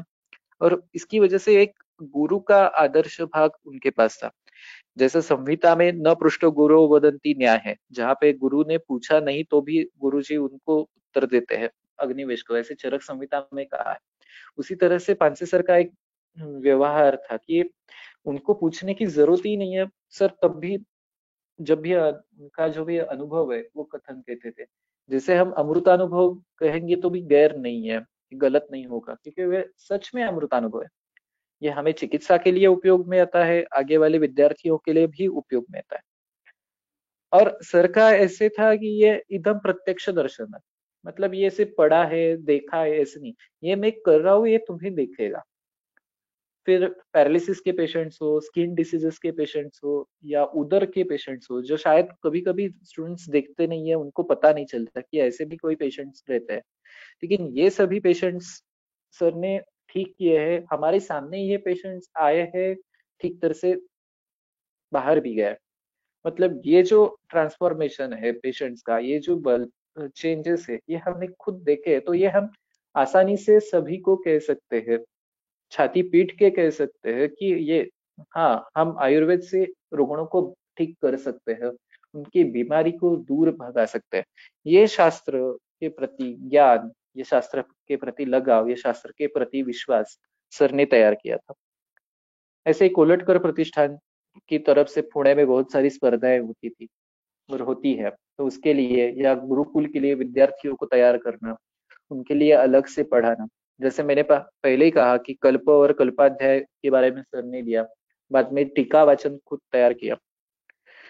तो ये सभी चीजों के लिए प्रेरणा देना, या पहले हमने वैद्य काळे जी का भी मैंने उल्लेख किया, तो उनके जैसे अन्य कई वैद्य हो तो उनको भी बुलाना, उनसे विद्यार्थियों के लिए कोई भी अच्छा होगा तो वो उपक्रम चलाना, ऐसे ही बहुत बार सर ने किया। पिछले स्लाइड का मतलब ये जो फोटो है, ये फोटो भी यूनिक है। ये शिरोडा सॉरी शेवगांव में आयुर्वेद कॉलेज में जब सेमिनार होने वाला था, तो सर वक्ता के तौर पर निमंत्रित थे, और उसके पहले दिन सर मडगांव से मतलब फोंडा से शेवगांव आ चुके थे, पहले नगर में आ मेरे घर में रुके थे। उस दिन फिर हमने कई स्थलों की यात्रा की, उनको कुछ स्थलों को देखना था, वहां पे जाके फिर कॉलेज में शाम तक पहुंच गए। जाते जाते समय कॉलेज में पहुंचने के बाद सर ने यही बात की कि अरे यदि कोई 5-6 स्टूडेंट होंगे तो भी बुलाओ, मुझे बात करनी है उनसे।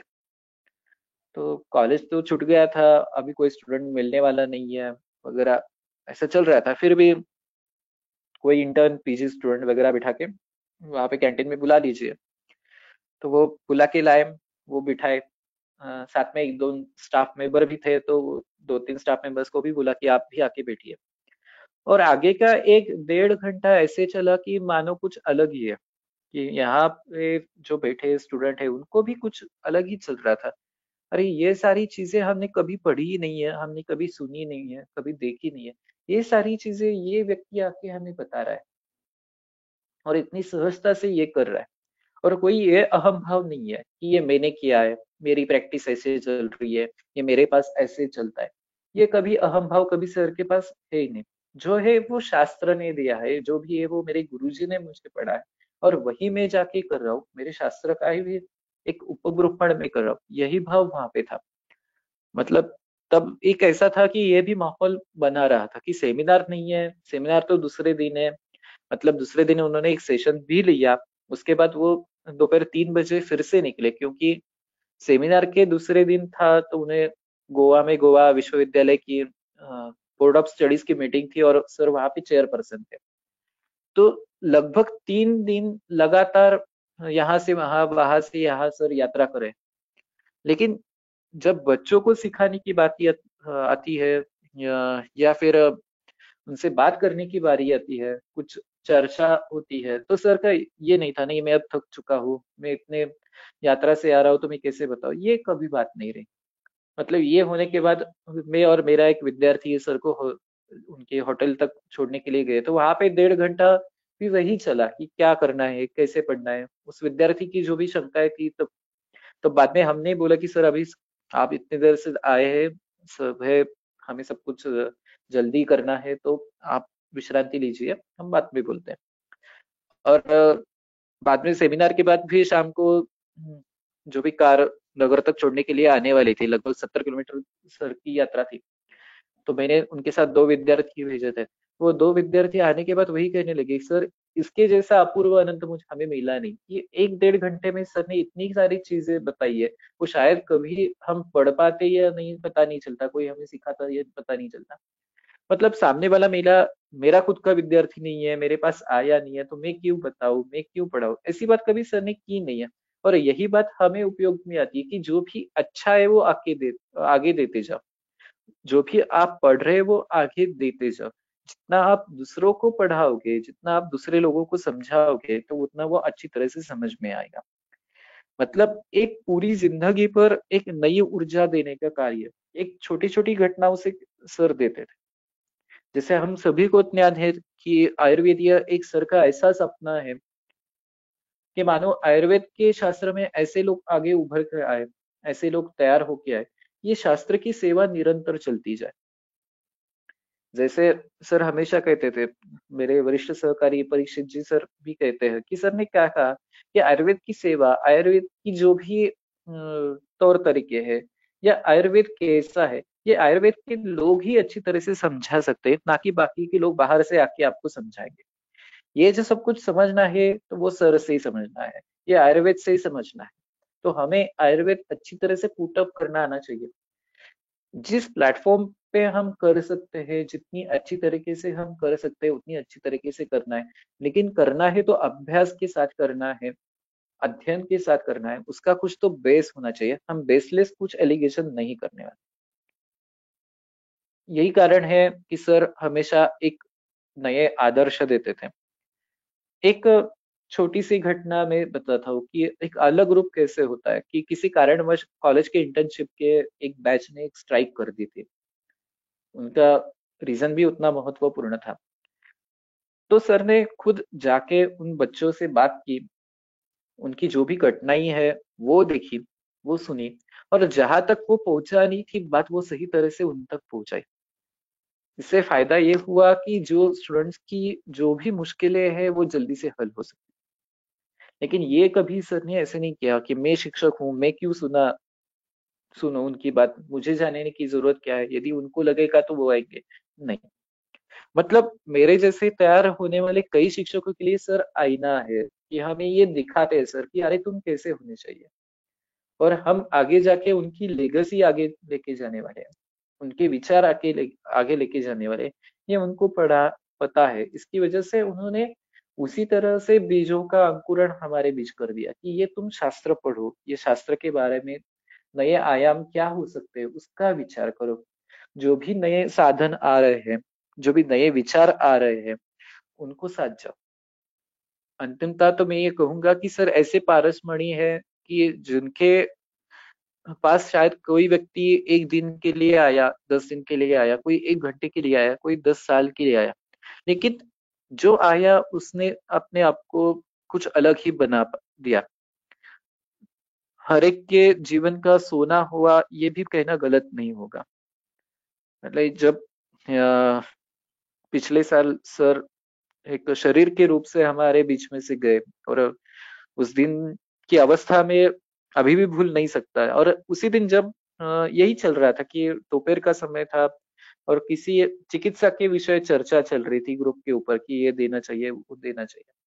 जब मैंने ये बात कही तो कई सारे स्टूडेंट्स ने यही बात की, सर आप तो ये वही सर है ना कि जिनका जिक्र आप हमेशा आपके लेक्चर्स में करते हैं कि सर ने ऐसे पढ़ाया, सर की आपने ऐसे पेशेंट्स देखे हैं। मतलब कई विद्यार्थियों ने कहा कि आपके दुख की वजह से हमें समझ में आ रहा है कि सर क्या चीज थे। ये तो कुछ बहुत ही चुनिंदे प्रसंग मैंने पकड़े हैं कि जैसे मैंने हमेशा कहता हूँ कि सर के बारे में यदि कहना है तो मुझे अलग से मैं खुद एक किताब लिख सकता हूँ, इतना मेरे पास पड़ा है, और वो भी एक दूर से देखा हुआ पड़ा है, एक एकलव्य जैसे। शायद अर्जुन बनता और उनके पास जाता तो कुछ और ही अलग मिलता, लेकिन नियति ऐसी चीज रहती है कि आपको कुछ अलग ही देती है। और थोड़ा सा भी संपर्क दिया है, लेकिन उससे भी मेरा जो जीवन है वो कुछ अलग ही बन चुका है।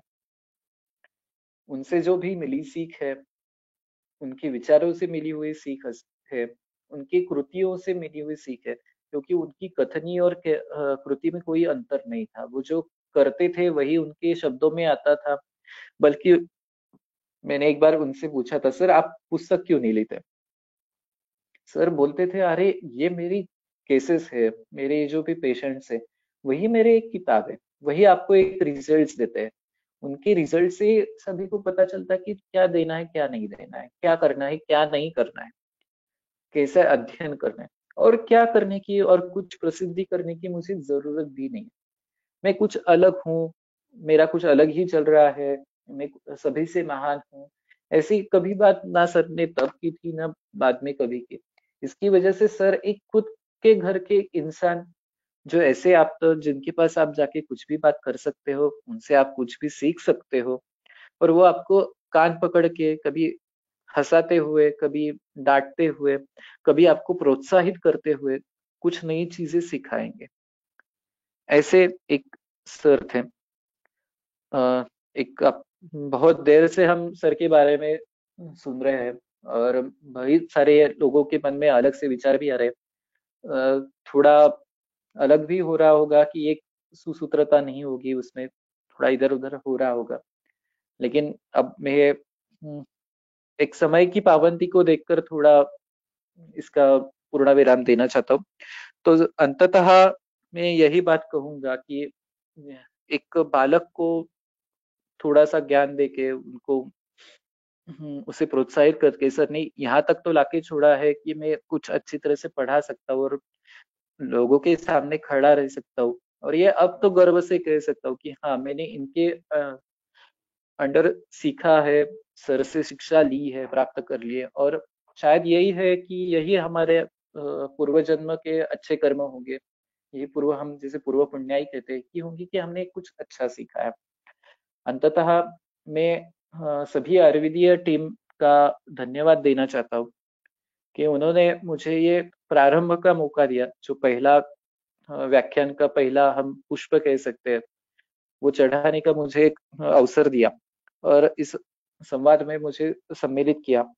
वैसे मेरा ज्ञान, वय और अनुभव तो इतना बड़ा नहीं है कि सर के बारे में कुछ मैं अलग बताऊं या आप सभी को किसी चीज का और उद्बोधन दे सकूं। फिर भी एक बालानाम अपि सुभाषितम ग्राह्यम, ऐसी कुछ तो हम सुभाषित सुनते हैं। तो ऐसे सुभाषित को याद रखकर आपने मुझे यहाँ पे अवसर दिया, तो उसके लिए मैं आपका सभी का धन्यवाद करता हूँ। वैसे वैद्य दीपाली पानसे मैम, जो एक खुद सर की जैसे प्रतिरूपी है, उनको भी मैं धन्यवाद देता हूँ। वैद्य घनश्याम मरदा सर, वैद्य अमोल बंसोड़े सर तथा वैद्य राहुल मारवाह सर, इन सभी का हृदय से मैं आभारी हूँ। साथ ही सभी जो व्याख्यान सुनने के लिए बैठे हैं, सभी मान्यवर वैद्य, श्रोत्र, विद्यार्थीगण, उनका भी मैं आभार व्यक्त करता हूँ, धन्यवाद व्यक्त करता हूँ कि उन्होंने ये बात अच्छी तरह से सुन ली। इसमें जो भी पहले कहा था कि जो भी न्यून होगा तो वो मेरी खुद की भूल होगी, उसको आप माफ कर दीजिए। वैसे सर के बारे में ऐसी परिस्थिति में व्याख्यान देना कभी सोचा नहीं था, लेकिन फिर भी जो भी बातें आज कही है, शायद सर होते तो सुनते तो कहते, मराठी में कहते, भावना पोहोचल्यावर का रे तुझा। अंततः सभी का धन्यवाद करते हुए मैं कुछ पंक्तियों से अपना वचन समाप्त करता हूँ। गुरा तोजी ने की जड़िया दई, वाही जड़ी तुम्हानी प्यारी, जो लागे अमृत रास की भरी। मतलब आपने जो भी दिया है वो बहुत मुझे पसंद आई है, और वो जो भी है वो अमृत जैसी है, जो मेरे जीवन का साथी में मेरे जैसे कई विद्यार्थियों के जीवन का आप सार्थक करने वाले हैं। अमोल बंसोड़े सर जी, मैं अभी रुकता हूँ। धन्यवाद। धन्यवाद कौस्तुभपुरकर सर। आज हमें वैद्य दीपाली अनिल पानसे मैम है, मैम का बहुत बहुत स्वागत। आगे के वक्ता हैं वैद्य निखिल माने सर। निखिल सर, आवाज आ रही है मेरी? हाँ, एक मिनिट, मी तुम्हाला प्रेझेंटर बनवतो. Okay okay.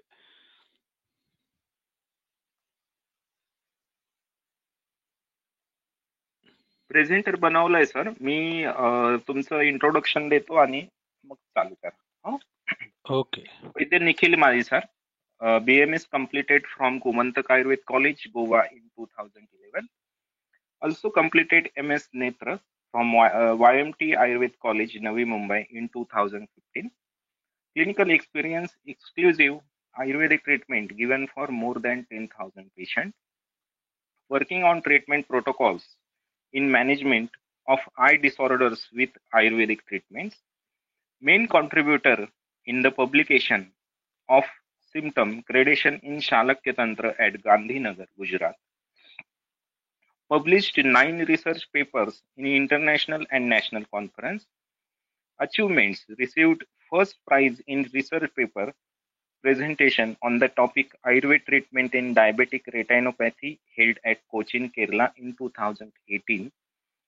सर अभी चिपलून में रहते हैं और पुणे मुंबई में सर की कंसल्टिंग प्रैक्टिस है. As a reader MES Ayurved college Khed Ratnagiri में सर ज्वाइन। और सर निखिल सर, हाँ हॅलो. हाँ चालू करू शकता. हो, एकच मिनिट. हा दिसतंय सर स्क्रीन. ओके.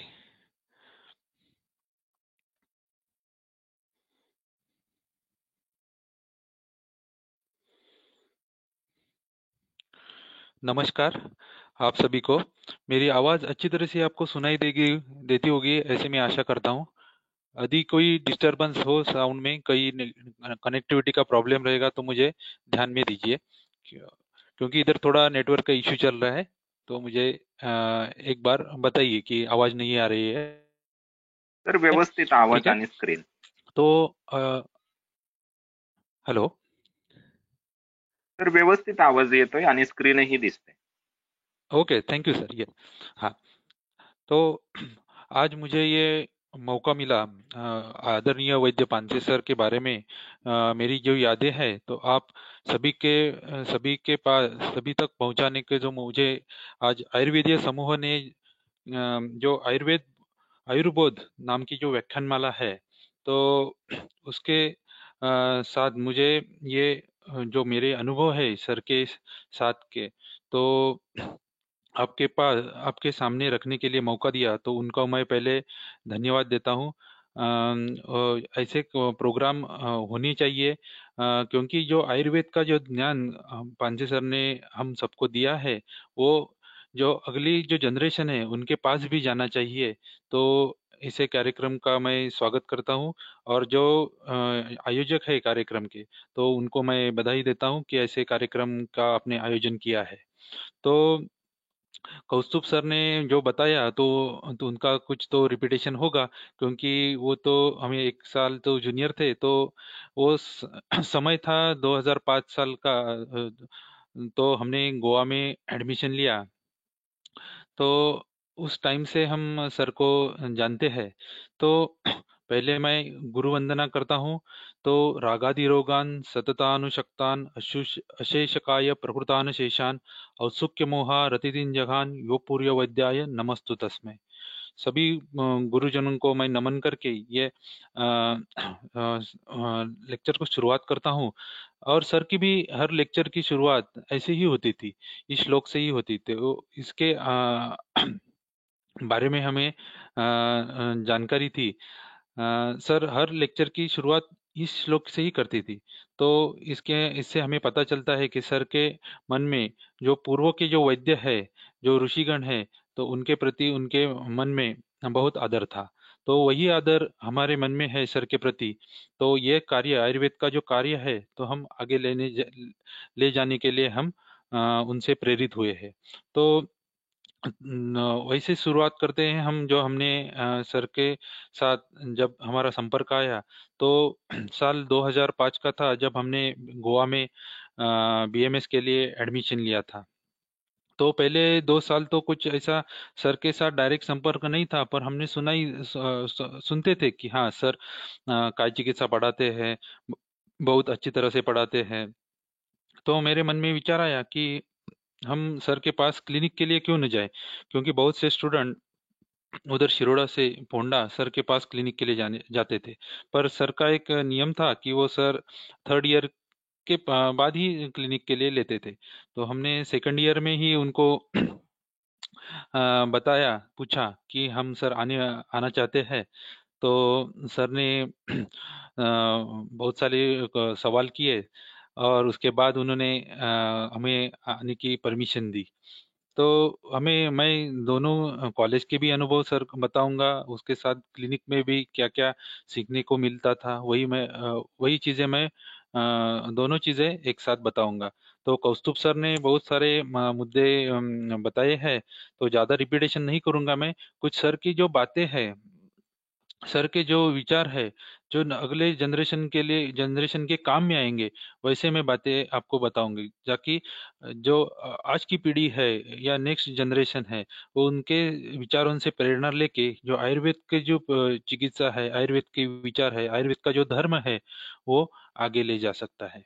तो वही चीजें मैं आज बताऊंगा, और आपका ज्यादा समय न लेते हुए जो जो इम्पोर्टेंट बातें हैं जो पांसे सर ने बताए, उनके जो पांसे सर ने बताए, और दीपाली पांसे मैडम भी ने जो भी बातें बताई है हमें, वो आपके सामने पेश कर रहा हूँ। तो बाद में थर्ड ईयर में हमने जैसे प्रवेश किया तो सर हमें काय चिकित्सा पेपर फर्स्ट सिखाते थे। तो हर एक चीज जो बेसिक चीजें है तो सर ने बहुत अच्छी तरह से सिखाई है, जो उसका इम्पोर्टेंस हमें अभी प्रैक्टिस में उपयोग में आ रहा है।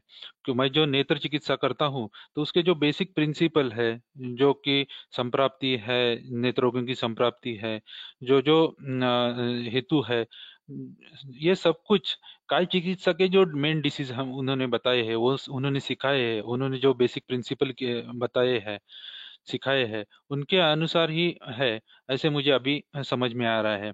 तो मैंने वही एक पेपर भी प्रेजेंट किया था कि नेत्र रोगों के जो जो अ, हेतु है, संप्राप्ति है, उनके जो षटक्रिया काल के जो नियम है, वो हम नेत्र काय चिकित्सा के डिसीज जैसे है उनके साथ क्यों ना कोरिलेट करे। तो इसी विचार से मैंने जो अभी नेत्र रोगों को जो जो चिकित्सा बताई है वो ज्यादा डिटेल में तो नहीं बताई है हर डिसीज की। तो हम क्या करते हैं, तो उसके जो प्रिंसिपल है, उनके जो तत्व है, वो काय चिकित्सा के कौन से डिसीज के साथ मिलती जुलती है, उसके अनुसार हम काय चिकित्सा तो जो संप्राप्ति है, उसकी जो चिकित्सा है, उनका यूज करके नेत्र रोगों में अच्छी तरह से रिजल्ट्स पा रहे हैं। वो सब कुछ श्रेय है वो सर का ही है, जो उन्होंने बेसिक प्रिंसिपल हमें सिखाया है, उनका जो इस्तेमाल हम अच्छी तरह से अभी चिकित्सा में कर रहे हैं। तो थर्ड ईयर में तो सर अच्छे से सिखाते थे, उसका कोई उसके बारे में तो कोई शक ही नहीं। पर उनकी जो ओपीडी में जो सीखने को मिलता था, तो वो बहुत ही अच्छी तरह से मिलता था, क्योंकि सुबह सोमवार और गुरुवार के दिन सर की सुबह ओपीडी रहती थी। पर उनको ओपीडी में जाने से पहले तो हमें इतनी भीड़ रहती थी कि सुबह हमें डबल नाश्ता करके ब्रेकफास्ट करके जाना पड़ता था। इतनी भीड़ रहती थी, दोपहर 2-3 बजे तक ओपीडी खत्म हो जाती थी। पर सर का जो अच्छा जो प्लस पॉइंट है, मतलब जो स्टूडेंट को सिखाने की जो तरीका था वो बहुत अच्छा था, क्योंकि सर का जो अनुशासन था, तो उससे डर भी लगता था और थोड़ा हिम्मत भी आती थी। दोनों चीजें एक साथ होने के वजह से हम अच्छी तरह से सीख पाते थे। सर का एक काउंसलिंग पेशेंट के मतलब जो सभी जो त्रिविध परीक्षा है, दर्शन स्पर्शन प्रश्न, वो सब कुछ एप्लीकेबल जो ग्रंथों में जैसे बताया है वैसे ही सर करते थे। पेशेंट का काउंसलिंग करना है, उनको पथ्य बताना है, अपथ्य बताना है, वो चीज़ सर अच्छी तरह से कम शब्दों में अच्छी तरह से बताते थे। वो उनका तरीका था, वो सबसे अच्छा था। ओपीडी के जैसे पेशेंट थे तो वैसे भी उनके आईपीडी के भी पेशेंट थे। जो हमने गोवा के कॉलेज में सर के पास सर के जो पेशेंट थे वो सभी मतलब डिसीज के थे, मतलब उदर के थे, पक्षाघात के थे, मेनली पक्षाघात के जो पेशेंट थे, जो बाहर के जो मेडिकल कॉलेज है उधर से रेफर करके सर के नाम पे आते थे। तो ऐसे पेशेंट को ठीक करने में सर सर ने हमको सिखाया। हमने देखा कि पेशेंट कैसे अपने पैर पर चल रहे हैं डिस्चार्ज देते वक्त। तो ये चीजें सब कुछ हमें सीखने को मिली। मतलब सर का हर एक पॉइंट, जो जो सर का बिहेवियर का हर एक पॉइंट तो हमें कुछ ना कुछ सिखाता था। सर का जो मेडिसिन लिखने का तरीका जो कौस्तुभ सर ने बताया, मात्रा काल अनुपान, ये सब कुछ जो चीजें हैं वो सभी के लिए, मतलब काय चिकित्सा में तो इम्पोर्टेंट है, अभी नेत्र रोगों में भी इम्पोर्टेंट है। सबकी जगह जहाँ पे हम आयुर्वेद प्रैक्टिस करते हैं उस फील्ड में, सभी फील्ड में वो बहुत इम्पोर्टेंट है। उस और सर का जो आईपीडी में हम ये राउंड लेने के लिए जाते थे, तो वो सर हर पेशेंट में एग्जामिनेशन खुद स्वयं examination, for example joint examination करके उसकी अवस्था कैसी है, वो आतज व्याधि है या पित्तज है, कफज है, वो या कैसे है, वो आमावस्था में है, निरामावस्था में है, वो सब कुछ हमको अच्छी तरह से एग्जामिनेशन करके बताते थे। और जो ग्रंथों में लिखा है वो सूत्र और ये अभी प्रैक्टिकल जो चीजें है, कंडीशन है, वो सर हमको कंपेयर करके या ऐसे डायरेक्ट रिलेशन, उनका रिलेशन से हमको बताते थे। और सर मॉडर्न का भी अच्छी तरह से जानते थे कि एक्सरे में ये चेंजेस है, ये लेटरल कंपार्टमेंट डिजेनरेशन है या कुछ अलग ऐसी चीजें है, वो हमको दिखाते थे, वो समझाते थे। उस कंडीशन में हमको क्या करना चाहिए, कौन सी ट्रीटमेंट देनी चाहिए, कौन से कल्प इस्तेमाल करनी है, वो सब कुछ हमें बताते थे। कषाय कौन सा इस्तेमाल करना है, गुटी कौन सी इस्तेमाल करनी है, वो सब कुछ sir very point two point ऐसे बताते थे। उसके बाद हम सर का कुछ लेक्चर है तो वो जरूर अटेंड करते थे। मतलब एक्स्ट्रा करिकुलम एक्टिविटीज में कुछ लेक्चर रहेगा सर का, तो हम खुद लेक्चर अटेंड करते थे। और हमारे जूनियर बैच ने जो स्टार्ट किया था 15 मिनट का सेशन, वो भी हम इंटर्नशिप के वक्त थे, तो हम सुबह सुबह जल्दी आके वो अटेंड करते थे।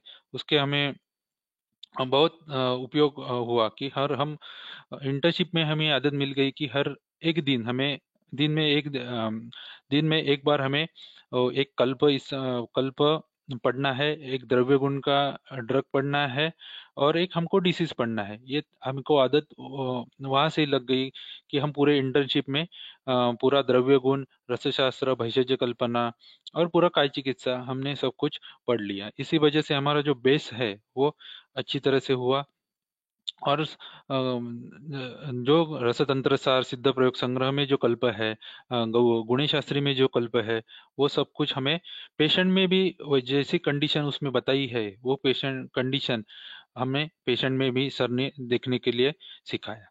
तो वैसे करते करते हमने क्लिनिक भी सर का ज्वाइन किया था। तो शाम को कॉलेज छूटने के बाद हम क्लिनिक में भी जाते थे। तो क्लिनिक में भी सर अच्छी तरह से सिखाते थे कि कैसे वो पुड़ी पुड़ी की प्रैक्टिस, मतलब जो कॉम्बिनेशन कैसे करना है, वो हमने सर से ही सीखा। मतलब चूर्णक काष्ठाऔषधि की मात्रा कितनी होनी चाहिए, भस्म की मात्रा कितनी होनी चाहिए, वो सब कुछ, और वो कैसे डालनी है औषध, और कैसे पेशेंट को देनी है, काल कौन सा है, अनुपान कौन सा रखना चाहिए, वो पेशेंट के लिए कन्वीनियंट कौन सा रहेगा, वो सब कुछ वो जो प्रैक्टिकल नॉलेज है वो सर ने हमें अच्छी तरह से सिखाई। बाद में सर बोलते थे कि आपके जो मन ऐसे सीखते जाओगे गुरु के पास, तो आप पेशेंट देख के आपके मन में एक फॉर्मुलेशन आएगा। वही फॉर्मुलेशन अभी गुरु ने वैसे ही फॉर्मुलेशन किया, तो समझ जाना चाहिए कि आपका और गुरु का रिश्ता अच्छी तरह से हो गया है। मतलब गुरु की जो चिकित्सा है, गुरु की जो प्रिंसिपल है, वो आप में आने शुरू हो गए होंगे। तो वैसे ही हमें बाद में समझता था कि हाँ ये कंडीशन है, तो सर वो ट्रीटमेंट देते हैं, मतलब देंगे। तो हमका जो फॉर्मुलेशन, हमारे जो मन में जो फॉर्मुलेशन था, वो लगभग वैसे ही सेम आने लग गया। तो ऐसे ऐसे थोड़े थोड़े दिन बाद हमें तो थोड़े थोड़े ऐसे कल्प मालूम होने लगे, कॉम्बिनेशन मालूम होने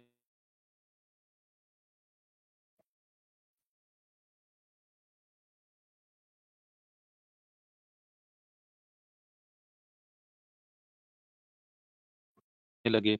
देखिए, तो मेरी जो ट्रीटमेंट है वो कॉपी मत करो, उसके पीछे जो विचार है, संप्राप्ति भंग, सीख लो। वही हमें अच्छी तरह से समझ में बाद में आने लगा। तो आप सर बोले थे आप कल्प कौन सा भी मालूम होना चाहिए, वो षटक्रिया काल का प्रैक्टिकल एप्लीकेशन, वो डिसीज डिसीज को समझते समय हमको आना चाहिए। उसके अनुसार ही चिकित्सा होती है, ऐसे सर का मानना था। तो उसके बाद सर का जो अनुशासन था, तो उसके बारे में कोई सवाल ही नहीं है। सर का पंक्चुअलिटी बहुत ही अच्छा था। तो वो खुद पंक्चुअल थे और दूसरों को भी पंक्चुअल रहने के लिए मजबूर करते थे। तो ऐसे सर जो सभी लेक्चर में भी कोई ऐसे सीरियसली मतलब डरा के ऐसे सिखाते नहीं थे। सभी हंसाते हंसाते मतलब बीच में जोक्स भी आते थे, तो पढ़ने में बहुत रुचि मिलती थी। सर ग्रंथ से पढ़ाते थे, पर कभी ऐसे हमें बोर नहीं लगा कि वह सर हमें बोर कर रहे। तो कुछ हर वाक्य में कुछ ना कुछ ज्ञान भरा होता था, तो हम नोट्स भी वैसे बनाते थे। और जो प्रैक्टिकल हर वाक्य में सिर्फ संहिता सिखाई ऐसा नहीं होता। कोई काय चिकित्सा का पार्ट फर्स्ट मतलब जो बेसिक है, टेक्सचुअल है, वो सिर्फ ऐसे नहीं पढ़ाते थे, उसका प्रैक्टिकल एप्लीकेशन भी हमें तुरंत उसी टाइम में बताते थे। तो हमें आगे के जो प्रिंसिपल मतलब आगे के जो सब्जेक्ट है वो समझ में आने में थोड़ी आसानी रहती थी। तो क्लिनिक में भी सर अच्छी तरह से एक पेशेंट को समझाते थे, तो हमें कैसे काउंसलिंग करते हैं वो प्रैक्टिकल में हमारे खुद के ओपीडी में कैसे पेशेंट को काउंसिल करना है, वो भी हमने सर से ही सीखा है। तो सर का एक और अच्छा ये था कि सर औषधिकरण पे भी ज़्यादा स्ट्रेस देते थे, क्यों जो बेसिक जो कल्प है। मतलब हमें याद है सर के साथ हमने पांसे मैडम भी ऑनलाइन रहेंगी शायद, तो उनको भी याद रहेगा कि हमने नारायणी कल्प या वटांकुर कल्प हमने परीक्षित सर मैं हमने साथ में ही किया था। तो वो 2-3 दिन हमारे वो सीखने में गए थे। तो वो जो कल्प है नारायणी कल्प वटांकुर कल्प, तो हमने वो सर के ही पास सीखा था।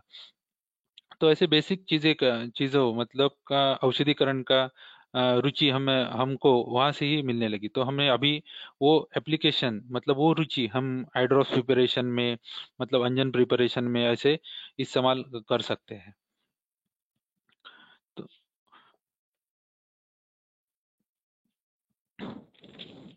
सर का एक ही मानना था कि जो आयुर्वेद का जो ज्ञान है, जो आयुर्वेद का जो भंडार है, वो अगले जनरेशन पे मतलब हम तो इस्तेमाल करेंगे, तुम भी इस्तेमाल करो और अगली जनरेशन को भी पहुंचाओ। तो यही हमने एक ध्यान में रख के जो सर का जो मानना था कि जीवन में कुछ अलग करो, कुछ लोगों को अच्छा हो, मतलब आयुर्वेद के वजह से लोगों का अच्छा हो, ऐसा कुछ आप जीवन में करो। तो वैसे ही हमने सर का वो आदर्श लेके नेत्र रोगों में आयुर्वेद चिकित्सा का प्रारंभ किया है। उसमें सर का योगदान बहुत अच्छा है। सर के साथ जो गोवा की जो दूसरे टीचर है हमारे साथ गुरुवर्य दीक्षित सर, प्रणव भागवत सर, इनका भी सर के साथ बहुत योगदान है। तो सर तो सिखाते थे सर, फैमिली मेंबर भी थे। कौस्तुभ सर ने अभी बताया था कि हम सर सभी प्रॉब्लम्स मतलब कुछ हो तो सर के पास ही जाते थे। सर के पास हर चीज का जवाब होता था। सर अच्छी तरह से समझाते थे कैसे करना है, जीवन में कैसे आगे बढ़ना है।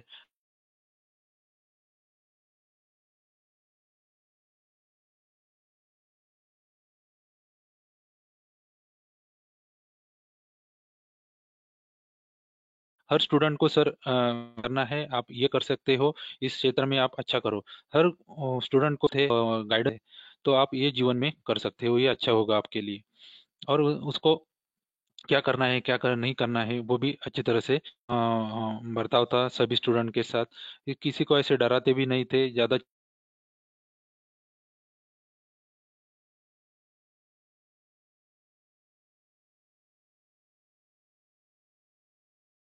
भी नहीं थे। गलती जो जहाँ पे हुई है वो अच्छी तरह से गलती को सुधारने के लिए बोलते थे, ये ऐसा नहीं ऐसे बताते थे।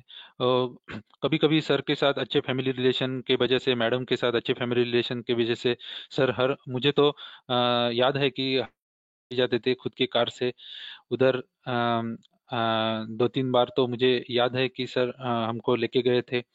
तो इतना अच्छा रिश्ता बन गया था। मैं सर के जो सर ने हमको सिखाया उसके पीछे मैडम मैडम का भी बहुत हाथ है। मैडम भी हमें अच्छे तरह से सिखाती थी, गाइडेंस करती थी, हमारा ख्याल भी रखती थी। कभी कभी शाम को खाने के लिए भी लाती थी। ऐसा सब कुछ हमारे फैमिली जैसे ही बहुत अच्छा रिलेशन था।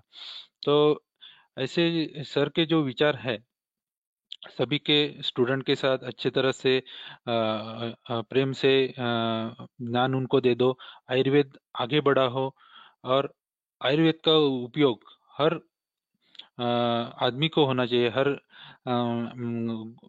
ग्रुप के लोगों को भी होना चाहिए, ऐसा सर का मानना था। तो वही हम जो ज्ञान है, सर ने जो ज्ञान आयुर्वेद का दिया है, वो हम आगे लेके जाएंगे और अगली जनरेशन को भी ये ज्ञान देते रहेंगे, और हम देते भी है अभी और आगे देते भी रहेंगे। यही सर के लिए एक सर के लिए ये हमकी हमारी ये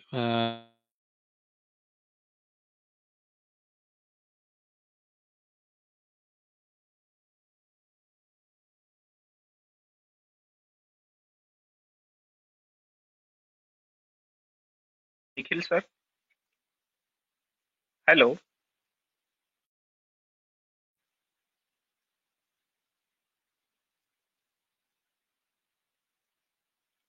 हेलो।